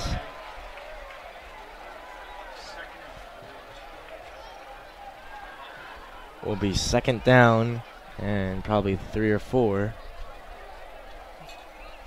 Under 6 to go. What Hillsborough has been really looking to do all night is get Jankowitz on the edge. We could see the burst of speed, picks up 7 yards on second down, and now your whole playbook is open.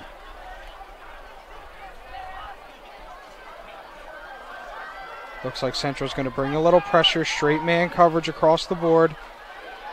And Chella did well to bring down Azalkpour there, but they will get the first down, it looks like, again, as it was second and short. Central making a little adjustment there. Instead of playing zone coverage, going man, trying to bring a little pressure, get Hillsborough's quarterback rattled. He seems a little settled right now. You want to get him uncomfortable in the pocket, see if they could pick up another big loss. First and 10 now.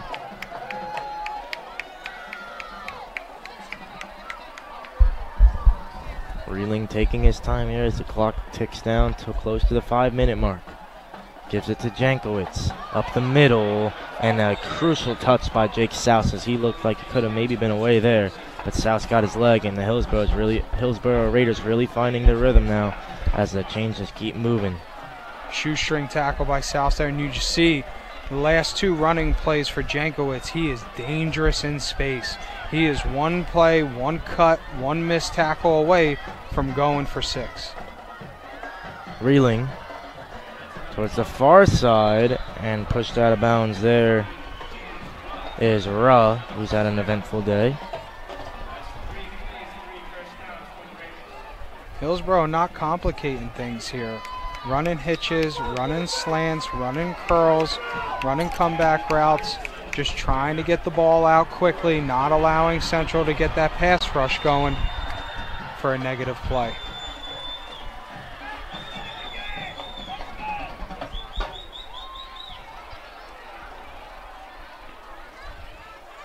And I think maybe in a Hillsborough timeout, if it was, they only have 1 left, as they had to take that early one in the start of the half.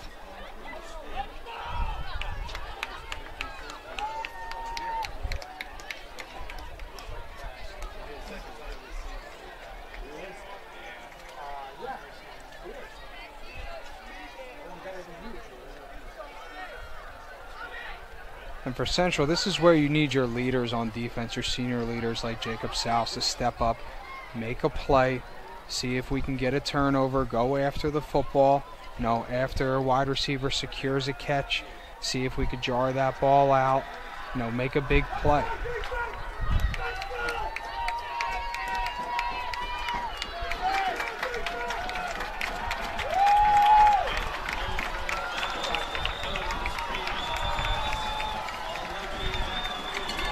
First and 10, ball on the 48 here in Red Devil territory.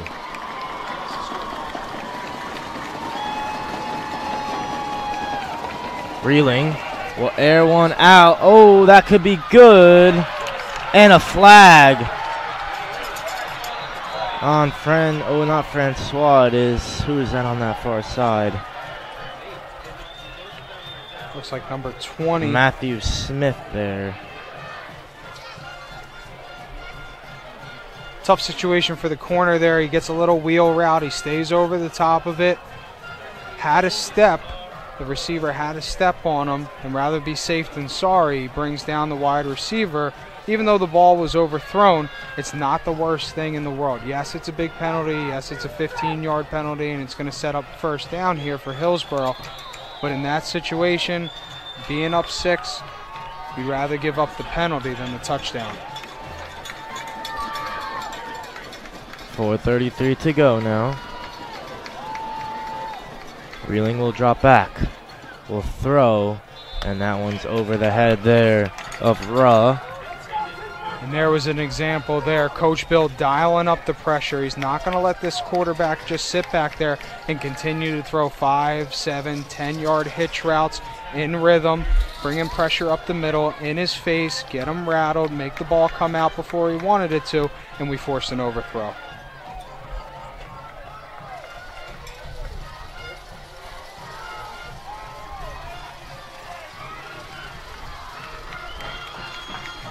Now 2nd and 10 from the 33. Again, the volume increasing here. It's a crucial drive. Oh, snap is not fielded cleanly. Can they get Reeling? No, he'll run. And he'll keep going. Wow, they really should have had him for a loss there. And instead it's a first down and a huge gain for the Raiders. And wow, what a play from Hillsborough's quarterback, dropping the snap, not hurrying himself, keeping his composure. With a free rusher coming off the edge, he dodges the tackle. He's able to break contain, pick up a first down, and now Hillsborough is set up with just over 4 minutes to go right outside the red zone. Remember, the Red Devils missed the extra point. If a touchdown and an extra point would put Hillsborough in the lead here. They've already won a game 14-13. That was against Phillipsburg in the Rumble on the Raritan at Shai Stadium. That was their only home game. And instead it's thrown here towards Santiago. And that will be a touchdown as he caught it over Francois. And this is going to be a huge turn of events here. Even though Hillsborough scored the touchdown, they're going to get an unsportsmanlike conduct call, which is going to push this field goal back. I'm sorry, this extra point back.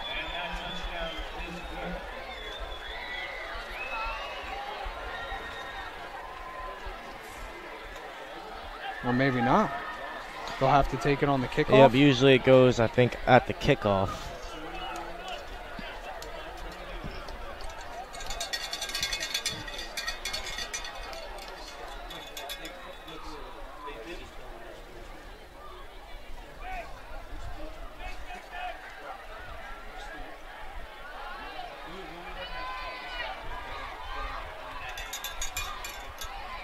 Oh, it is on the Red Devils.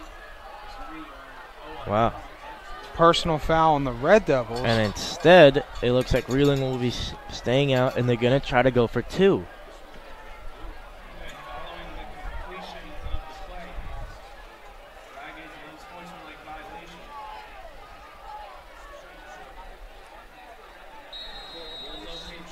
With heavy personnel here, I expect to see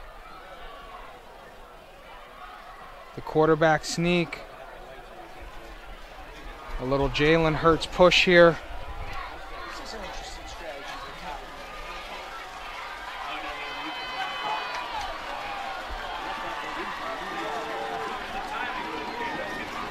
So here we go for 2.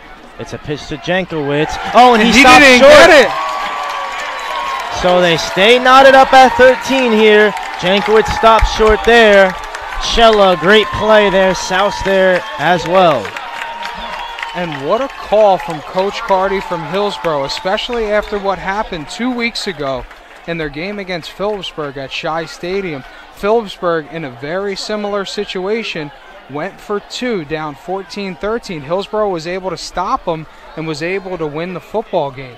I'm not sure why you go for 2 there. The ball's on basically the 1 foot line.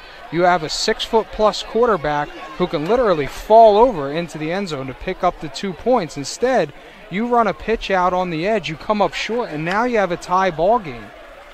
What a great job by Central, though. Not giving up, not hanging their heads after the touchdown was scored, making the next play, keeping Hillsborough out of the end zone, and now tie game with an opportunity. 4 minutes left, go down, put yourself in position to kick a field goal and win this football game. Right, but it was a great drive there by Reeling. And Hart will have to do something similar. And not only that, it took off a lot of time on the clock here. And the Red Devils' ideal scenario, take 4 minutes here and get 7 points. See if it can happen for them. Powell will go out. It will.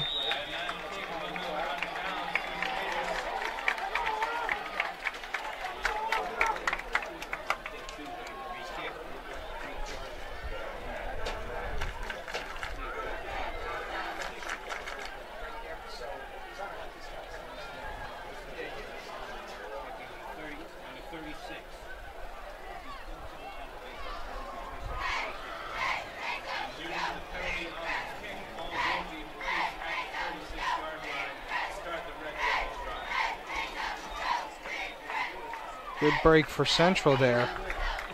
Solid field position to start this drive. 4 minutes left. You don't have to rush here.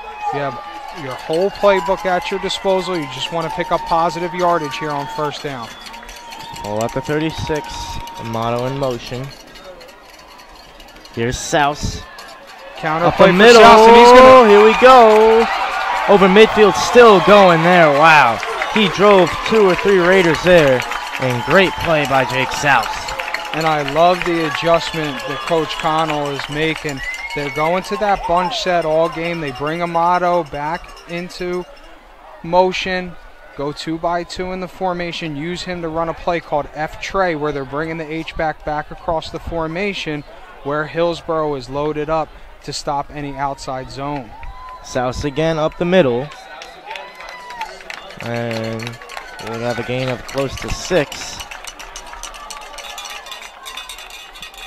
And he's had a great night on both sides of the ball tonight, Jake Souse. What a response here from the Red Devils. After Hillsborough goes down, ties the game, they get a big stop on the 2-point conversion. Come out, 2 great plays on back-to-back first downs. Now the clock is running and they're inside the 40-yard line with just over 3 to go. Again, it's Souse. Counter again. Down the outside. Stay in bounds. He's tiptoeing and will go out. A flag here. Rantone wants a late hit.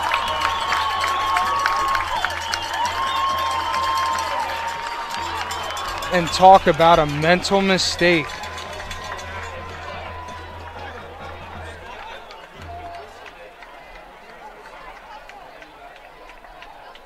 Yep, he probably was out. I think we have a hold. Oh no, we do have a personal foul.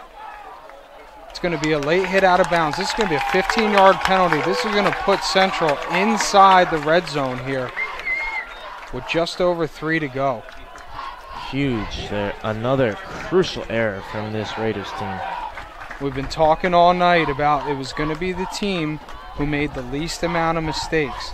And Hillsborough, after going for it on a 2-point conversion, which I would say is a coaching mistake rather than taking the extra point, going up 1 here.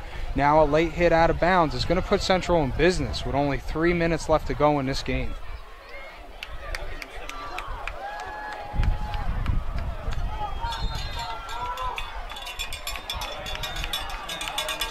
First and 10. If it ain't broke, don't fix it. Give it to Souse again, as he'll try to push himself. And we'll fall forward here for probably a short gain. Not a bad decision. First down, pick up some positive yardage, continue to keep that clock running. That's the most important thing here. You want to put yourself in a position where at the end of the game, you're either scoring or you're kicking a field goal with no time left on the clock for Hillsborough to get the football back. And the clock will tick close to the 2:30 mark as it's 2nd and 7. Central back in their bunch formation.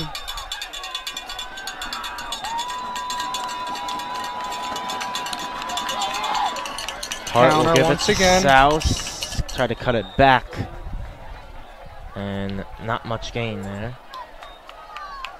He cuts it back for positive yardage. If he follows his H-back there, on that counter play, there was a little daylight up on the play side. And that will be Hillsborough's last time out, I believe.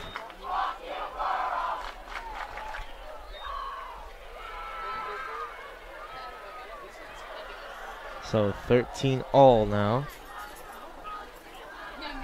2:09 to go. As the Red Devils force that timeout from the Raiders. Ball is on the 13.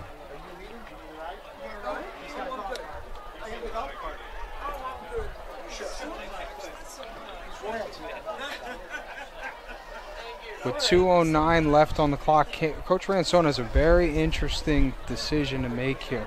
Do you run the football, which has kind of been your bread and butter on this drive and has gotten you down to where you are, keep the clock running, which after this play is going to bring the clock to just over a minute left, and try to kick a field goal, but your starting kicker is sidelined right now with an injury.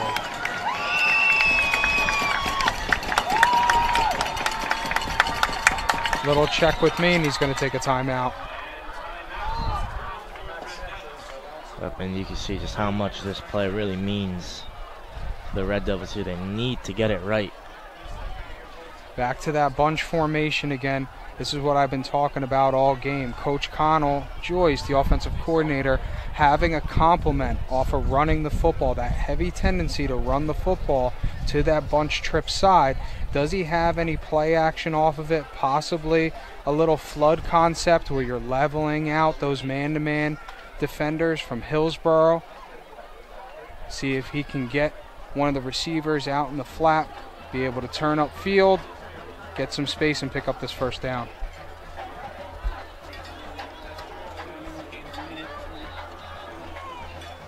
Ball here on the near side. They're definitely going to want to work the wide side of the field, which is called the field.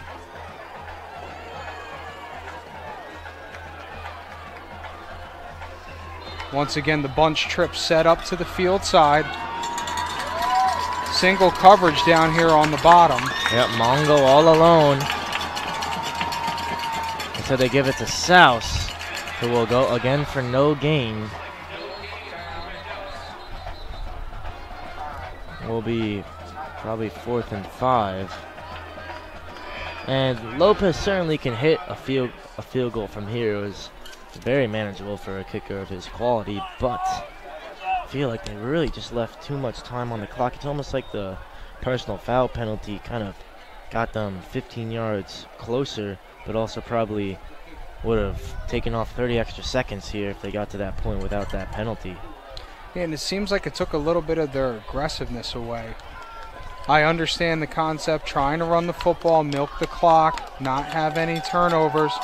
And it looks like we're going to have Decker McNally come out, and oh, he's going to hold this. He's okay. The holder, yeah.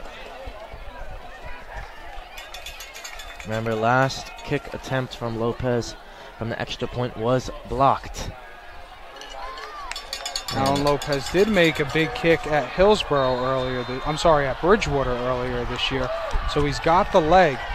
Oh, Central's going to get a 5-yard penalty here. They broke the huddle with 12 men. You can't break the huddle with 12 men coming out of a timeout. That's a mistake. We saw that a couple weeks ago in the college football game where Notre Dame finished the game against Ohio State with only 10 men on defense, and it arguably cost them the game. Coming out of a timeout, you got to have your personnel set. You can't take a 5-yard penalty there with coming out with too many men in the huddle. Quinn Fisher trying to run off, and now this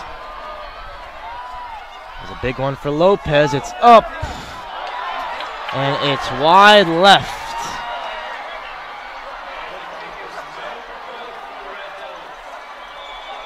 There was huge pressure on him and just put it wide there. Maybe one you feel Argueta Morales would have put through, but it's still tied at 13. The kick definitely had the leg, missing by only a couple feet wide left. That goes to show you just how important that 5-yard penalty was. 5 yards closer, maybe that ball sneaks into the left upright.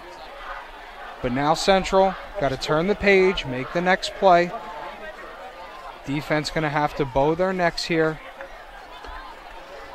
And if the Raiders have the same aggression as they did on the last drive, should be a worrying sign for the Red Devils here. 1:59 to go. Central in quarters coverage here, 2 high safeties. Going to try to keep everything in front of them, keep the Hillsborough players in bounds on the tackle. Hillsborough with no timeouts left. They're going to have to work quickly here. And they'll run it up the middle with Jankowitz as he will go towards the chains but probably not move them. And the clock will keep ticking here, nearing 1:30. I like the call on first down. Central's got to get off here. They're going to get caught with 12 men on the field. And trying to make the substitution again late with Fisher there. Another really just almost the same mistake back to back.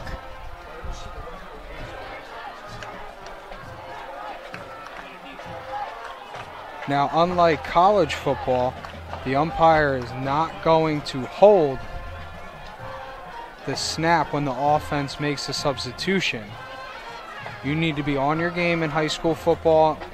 If they're not going to make a substitution, you have to have your personnel groupings ready to go, ready to get on the field to match up with what they're going to do offensively.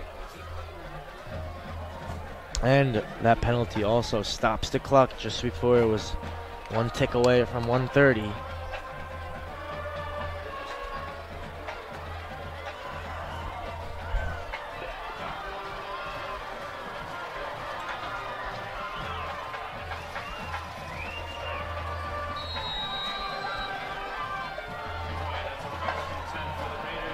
Minute 31 seconds here, and Hillsborough's most dangerous players in the backfield, so running the football is not out of the question here. And Reeling will drop back, he'll roll right, he'll go back, he'll throw it towards that right side. Can Jankowitz get out of bounds? I think he did. And he'll stop the clock there, and again, Reeling has just been able to get kind of out of some really sticky situations. Once again, there's a situation on the catch that we had an opportunity to take Jankowitz down for a very minimal gain, keep him in bounds, keep the clock running. Now he's able to get out of bounds, pick up a nice little chunk of yardage. 2nd and 1, whole playbook at your disposal here. You don't need to pick up a first down. You can take a shot.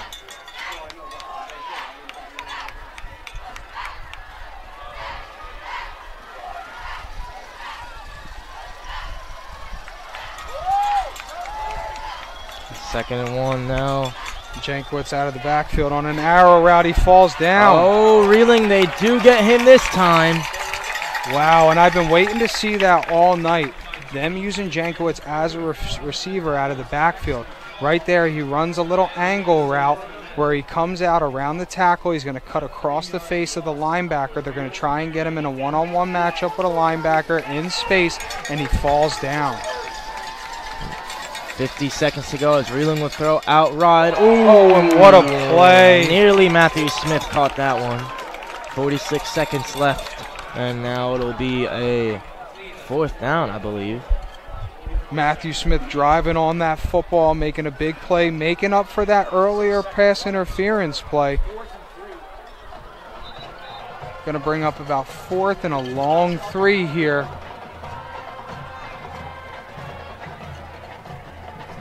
So 4th and 3. Hillsborough's got a decision here. It looks like they're bringing out their punter onto the field. Watch the fake here as Powell comes out for the punt. Gotta watch the football here. That's the most important thing. You gotta watch the football. You can't give Hillsborough free 5 yards here and allow them to pick up a first down. You're gonna get the ball back. Hold your water. Make sure he kicks this football. And he controls it and kicks it, as it's shallow and out of bounds. So 41 seconds, the Red Devils have the ball at probably the 40-yard line, and definitely you feel like they can get it into that field goal range and kick a game-winning field goal. They'll have to go quickly here, and they'll need Hart to drop back and throw the football, which is something he hasn't done since really that great pass to Evan Amato for the first touchdown. You got to give Matthew Smith a lot of credit too. The junior, new varsity player out there on the field, had a big penalty on the drive before where Hillsborough scored a touchdown. He comes back, and that's one thing as a corner, as a defensive back, you have to have a short memory. He keeps the memory short, stays with the play, knocks it down on third down, forces a punt, and now gives Central the football and back. And another player who was injured early on this season has bounced back well. Here's Souse. Goes out right, and in the end will only get a short gain. And with no timeouts, Central going to have to get into their hurry up here. You just want to be smart that you don't make a big mistake when you're about to go into overtime here, especially at home. You have to be aligned properly. 14 seconds to go. Hart drops back. Has time. Throws up the middle. Incomplete. With 7 seconds to go. It looks like this one destined for overtime. The Red Devils are ready with one overtime victory against Piscataway this year. We all remember that one there, as the man standing next to Julio Marsiglia, Jared Kuhn, had the crucial catch to tie things up. Little confusion there on the route. Hart talking to Gray. It looks like he broke off the route. He was expecting him to run a post there up the middle of the field. He seemed to break it out off of about 10 yards. Little confusion. Hart throws it away. And we still got an opportunity here on third down. Now 3rd and 10. Hart will air one out towards Gray, and incomplete. And that will do it for regulation. So 13-13. And each team will get a crack at it to try to improve their record here. Coach, this has been a good one. Oh, well, now we're going to get some free football here. It's been such a good football game. No, why not get some free football here?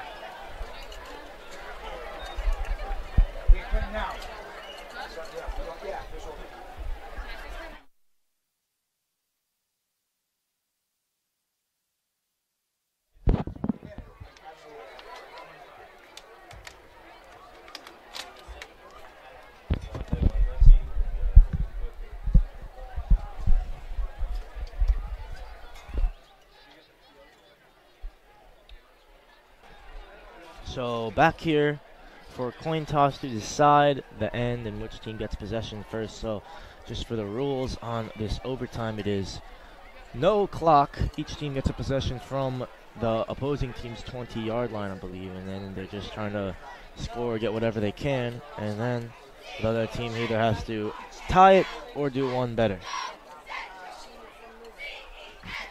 And Tyler, quite the conversation as we stepped off air for a couple of minutes about Hillsborough not going for that extra point. You know, earlier in the game when they did kick the extra point, it kind of just snuck over. But the big question is, you know, your quarterback looks, at least from up here, that he's got to be at least 6'2". He is 6'2", 195. Yeah, that's a big boy behind center, and the ball after the penalty was inside the 1-yard line. You know, you could snap it and literally he could just fall forward and you're picking up 2 points there. Instead, they try to go with Jankowitz on the edge. Central makes a big stop. Unfortunately, not able to score when they had their possession. You know, Hillsborough was able to bow their neck, and now we go into overtime. It's been a game of 2 halves and a half where Alex Reeling really took control of the Hillsborough offense, driving them forward. But as for the Red Devils here, they need to get things going here, as it looks like the Raiders will start with possession.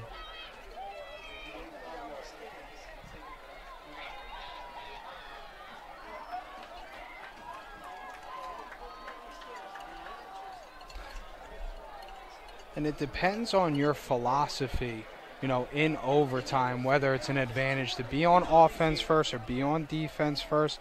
You know, you have the opportunity to score, put the pressure on the other team, or as a defense, if you hold them to 3 points or can get off the field without giving up a score, you know all you have to do is set up your offense to score.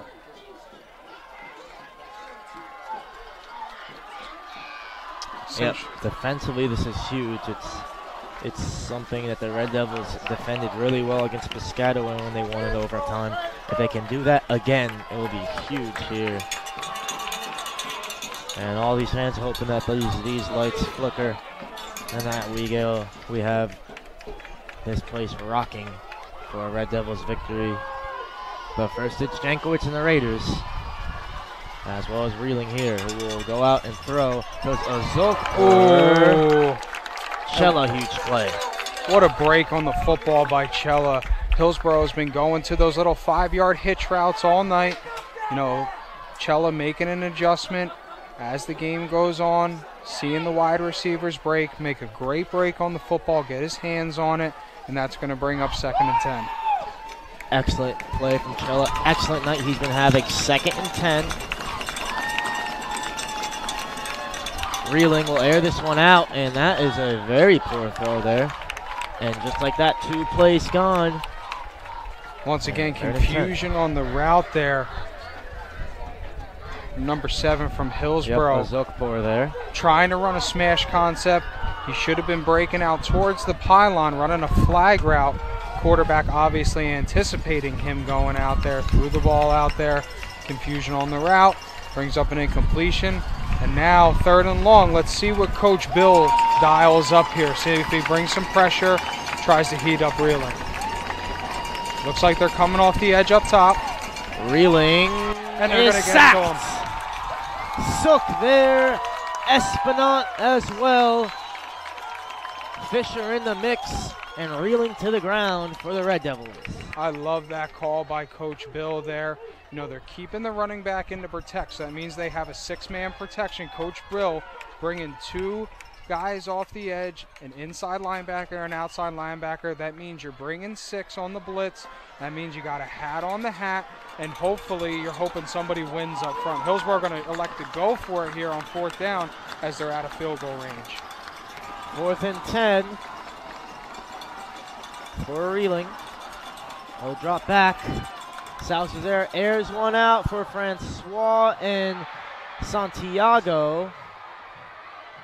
And he caught that over Francois, and that will get a 1st down.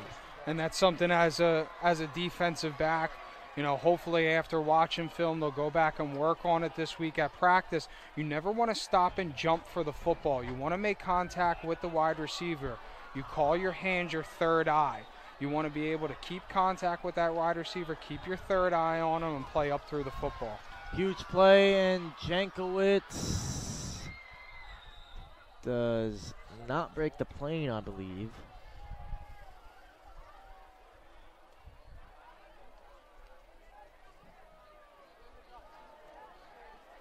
And wow, the momentum of this game changes just in like one that. play. No, Hillsborough right there was in a 4th and 18 situation, kind of throws up a prayer. You just let your offense, your wide receiver go up and make a play, and Central's going to jump off sides here. Oh, false start. Wow. Marsiglia loves that. Vincent Brito now in the mix as well. And that could be a big break for the Red Devils here.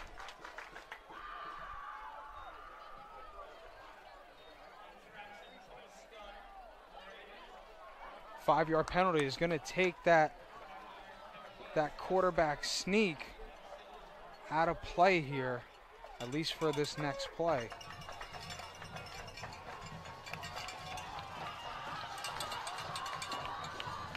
And I don't see Jankowitz in the game right now. Nope, it is Powell back there. Jankowitz on the sideline. They have their big... And it is Powell. And he is stopped for little gain, if any, and brought to the ground. We'll bring up 3rd and 8. And that's BOB football right there. Big on big. Hillsborough's got their big personnel in the game. Central has their big personnel in the game.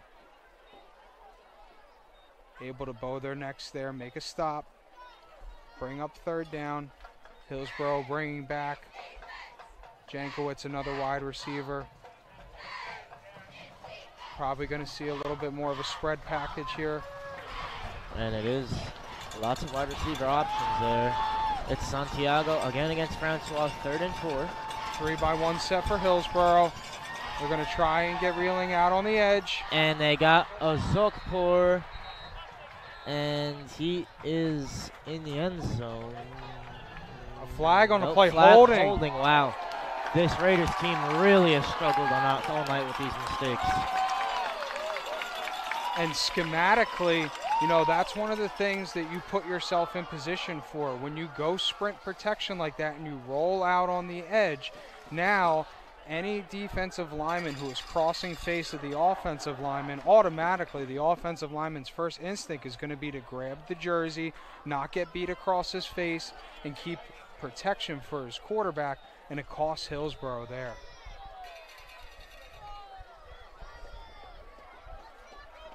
So now from behind the 15-yard down, the 15-yard line, they'll do third down Cover again. 0 here. Man-to-man across the board. No high safety. Central bringing the blitz, and they get home. Sook! Excellent play again from Tyler Sook. An amazing night from this man. And what a call from Coach Bill on third down there. Really rolling the dice, going what they call casino pressure. All out. 0 blitz, no high safety, man-to-man across the board. You're bringing 8. Can you block? I'm sorry, in that situation, bringing 7. Can you block all 7 guys before one of your receivers wins on a route? And it's 16 yards or nothing here for the Raiders. And Sook is him. What a play. Drops back, reeling. Throws up the middle. And it's going to be incomplete. The ball is in the Red Devils' corner. It's their game for the taking now. Just need 3 points. And what a play by Jacob Salson. Again, I love the call from Coach Bill schematically. Putting your best player, who's normally a linebacker or a strong safety, up in the box. You put him back in center field and allow him to make a play on the football. That's exactly what he does there. And now it's R.J. Hart's turn. And this is nail-biting stuff here. A huge Big Central matchup here. And the Red Devils, it's been a very long time since they've been able to compete with a team of the quality of Hillsborough, and they are in this one. And it's really their chance to win.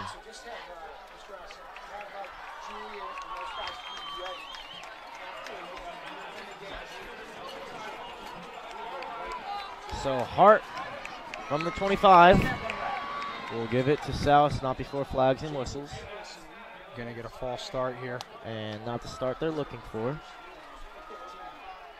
Central just needs to settle down here, right? The adrenaline's flowing, the juices are flowing. Really sense the nerves. Yeah, after a big change of possession, a turnover on downs there.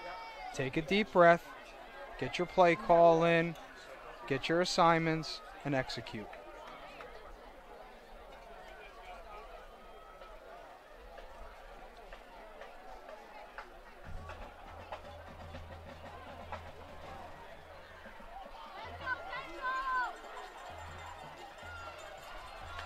Once again, Central in that trips bunch formation. And that's play action. Good pass out wide for Amato. He's got daylight. He'll run up. And Amato, he hasn't had a lot of receptions today, but when he's touched the ball, it's been significant. And that's a good gain there. Get him close to the 10-yard line. Great job. Great call from Connell Joyce. Again, all game long. Heavy tendency to run the football when they go that tight bunch formation. Now, they get a little play action pass. Amato's blocking down from the outside, sneaks out, and picks up a huge gain on 1st and long. And now they run it up the middle for Souse. Not much joy there. Oh, be smart. It's a burrito.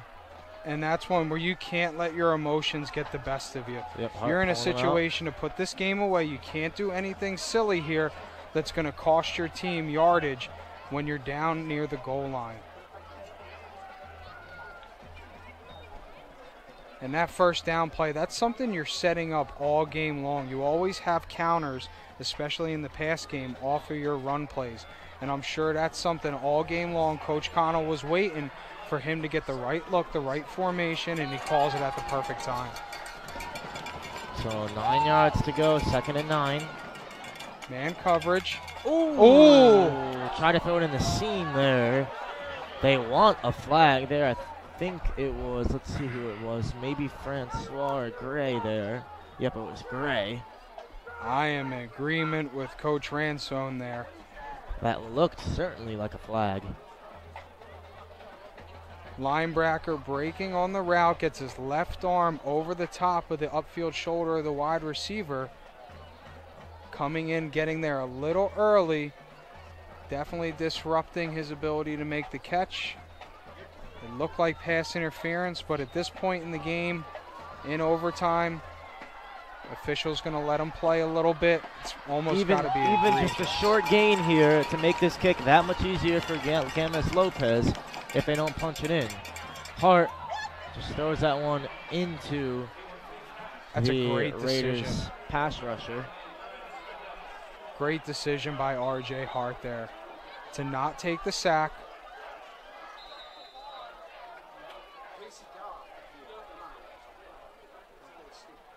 And timeout now. What do you do here, Coach?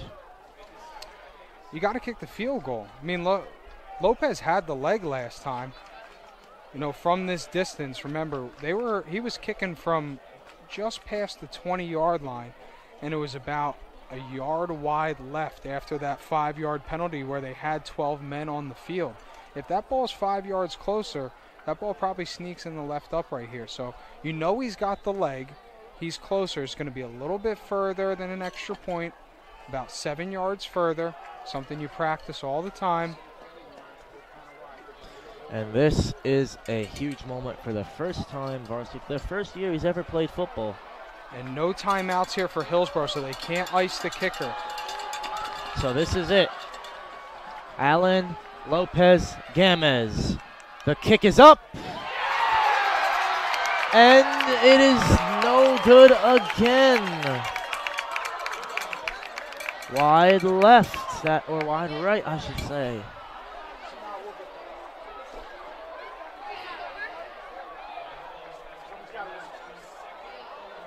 And double OT now. Wow, Coach.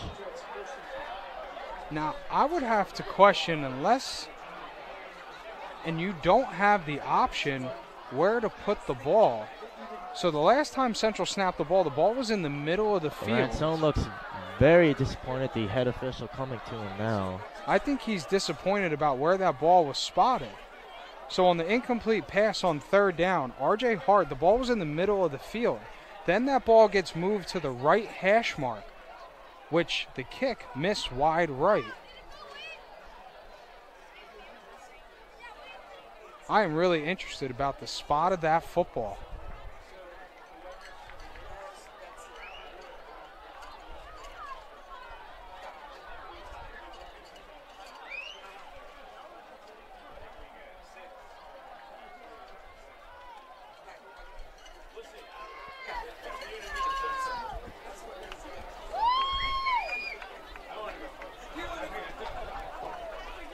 And this is just one you cannot take your eyes off here.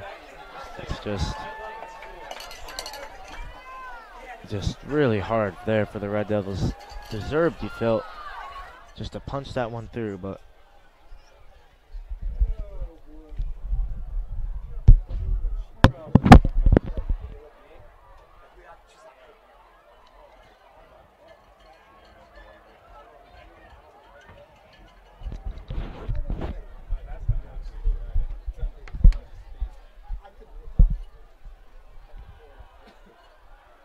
they're back out. And so good, they wanted to do it twice. So now the Red Devils will start things off this time.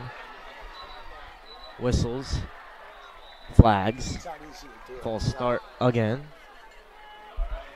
And just nerves and tension high here, mentality, fatigue setting in for sure. It's going to take a while because it's hard to do this.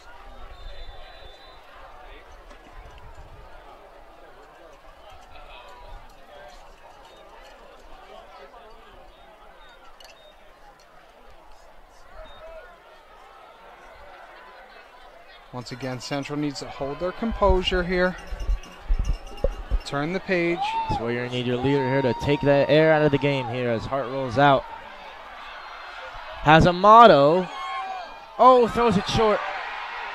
And intercepted there by Hudson Raw. Ill-advised pass there from Hart. Very similar to that fourth quarter at Phillipsburg last week. Safety rolling over the top. Everything is covered up in that situation. Throw that thing away. Live to play another day. Live to fight another down. But now Central has to turn the page. Defense has to come out, bow their necks, make a stop, and see if they can give the offense the ball back for a third overtime. And that right there is very much a junior year R.J. Hart mistake there. But can understand the nerves, tension high here. And thought he had a motto, but like I said, you underthrow those, and that gives those defensive backs a chance. Still, though, not over, as Reeling and Jankowicz will come back in shotgun. The Red Devils need to stop. Double move here. Towards Azokpor, couldn't hold it. Chella just did enough there as Jimmy Azokpor tried to reel that one in. Little hand fighting there, but again, high school football, they're going to get away with making contact down the field. Both players hand fighting there. A little contact coming from Chella, little contact coming from the Hillsborough wide receiver, and he wasn't able to come up with the one-handed play, which would have been spectacular. McNally, Goodman trying to cheer on this crowd here. 2nd and 10 for Reeling. Looks left. Double move again. Left. Oh, Francois didn't know where the ball was. And Santiago there punches in for the Raiders, who improved to 6-2 on the year. Or 6-1 rather. The Red Devils fall to 4-3. But it was not without a great battle and a great fight here. Coach, just a heartbreaker. Yeah, you got to give both teams a lot of credit. Neither team blinked down the stretch. Hillsborough just able to make a play at the end of the game. You go a little double move there, what's called a shake route. Getting out to the outside, faking to the post, busting it out to the flag. He was able to gain leverage on the safety. Quarterback threw a great ball, made a great catch, was able to get into the end zone. But nothing for the Red Devils to hang their hat about. I know they're going to be feeling like they let one get away here, that they missed something. But it just goes to show, if they clean it up, if they continue to play mistake-free football, that they're going to be a force to be reckoned with as they come into the end of the regular season and into the playoffs. 2 very winnable games coming up. Perth Amboy, and Franklin could finish the season on a high note, roll into the South Group 5 playoffs with a home game. And that's the key, getting into the sectional tournament with a home game. Because now with the South Super Section, you could be playing a team from all the way down in way South Jersey. Them having to take an hour and a half, almost 2-hour ride up here to Hunterdon Central rather than having to go down there.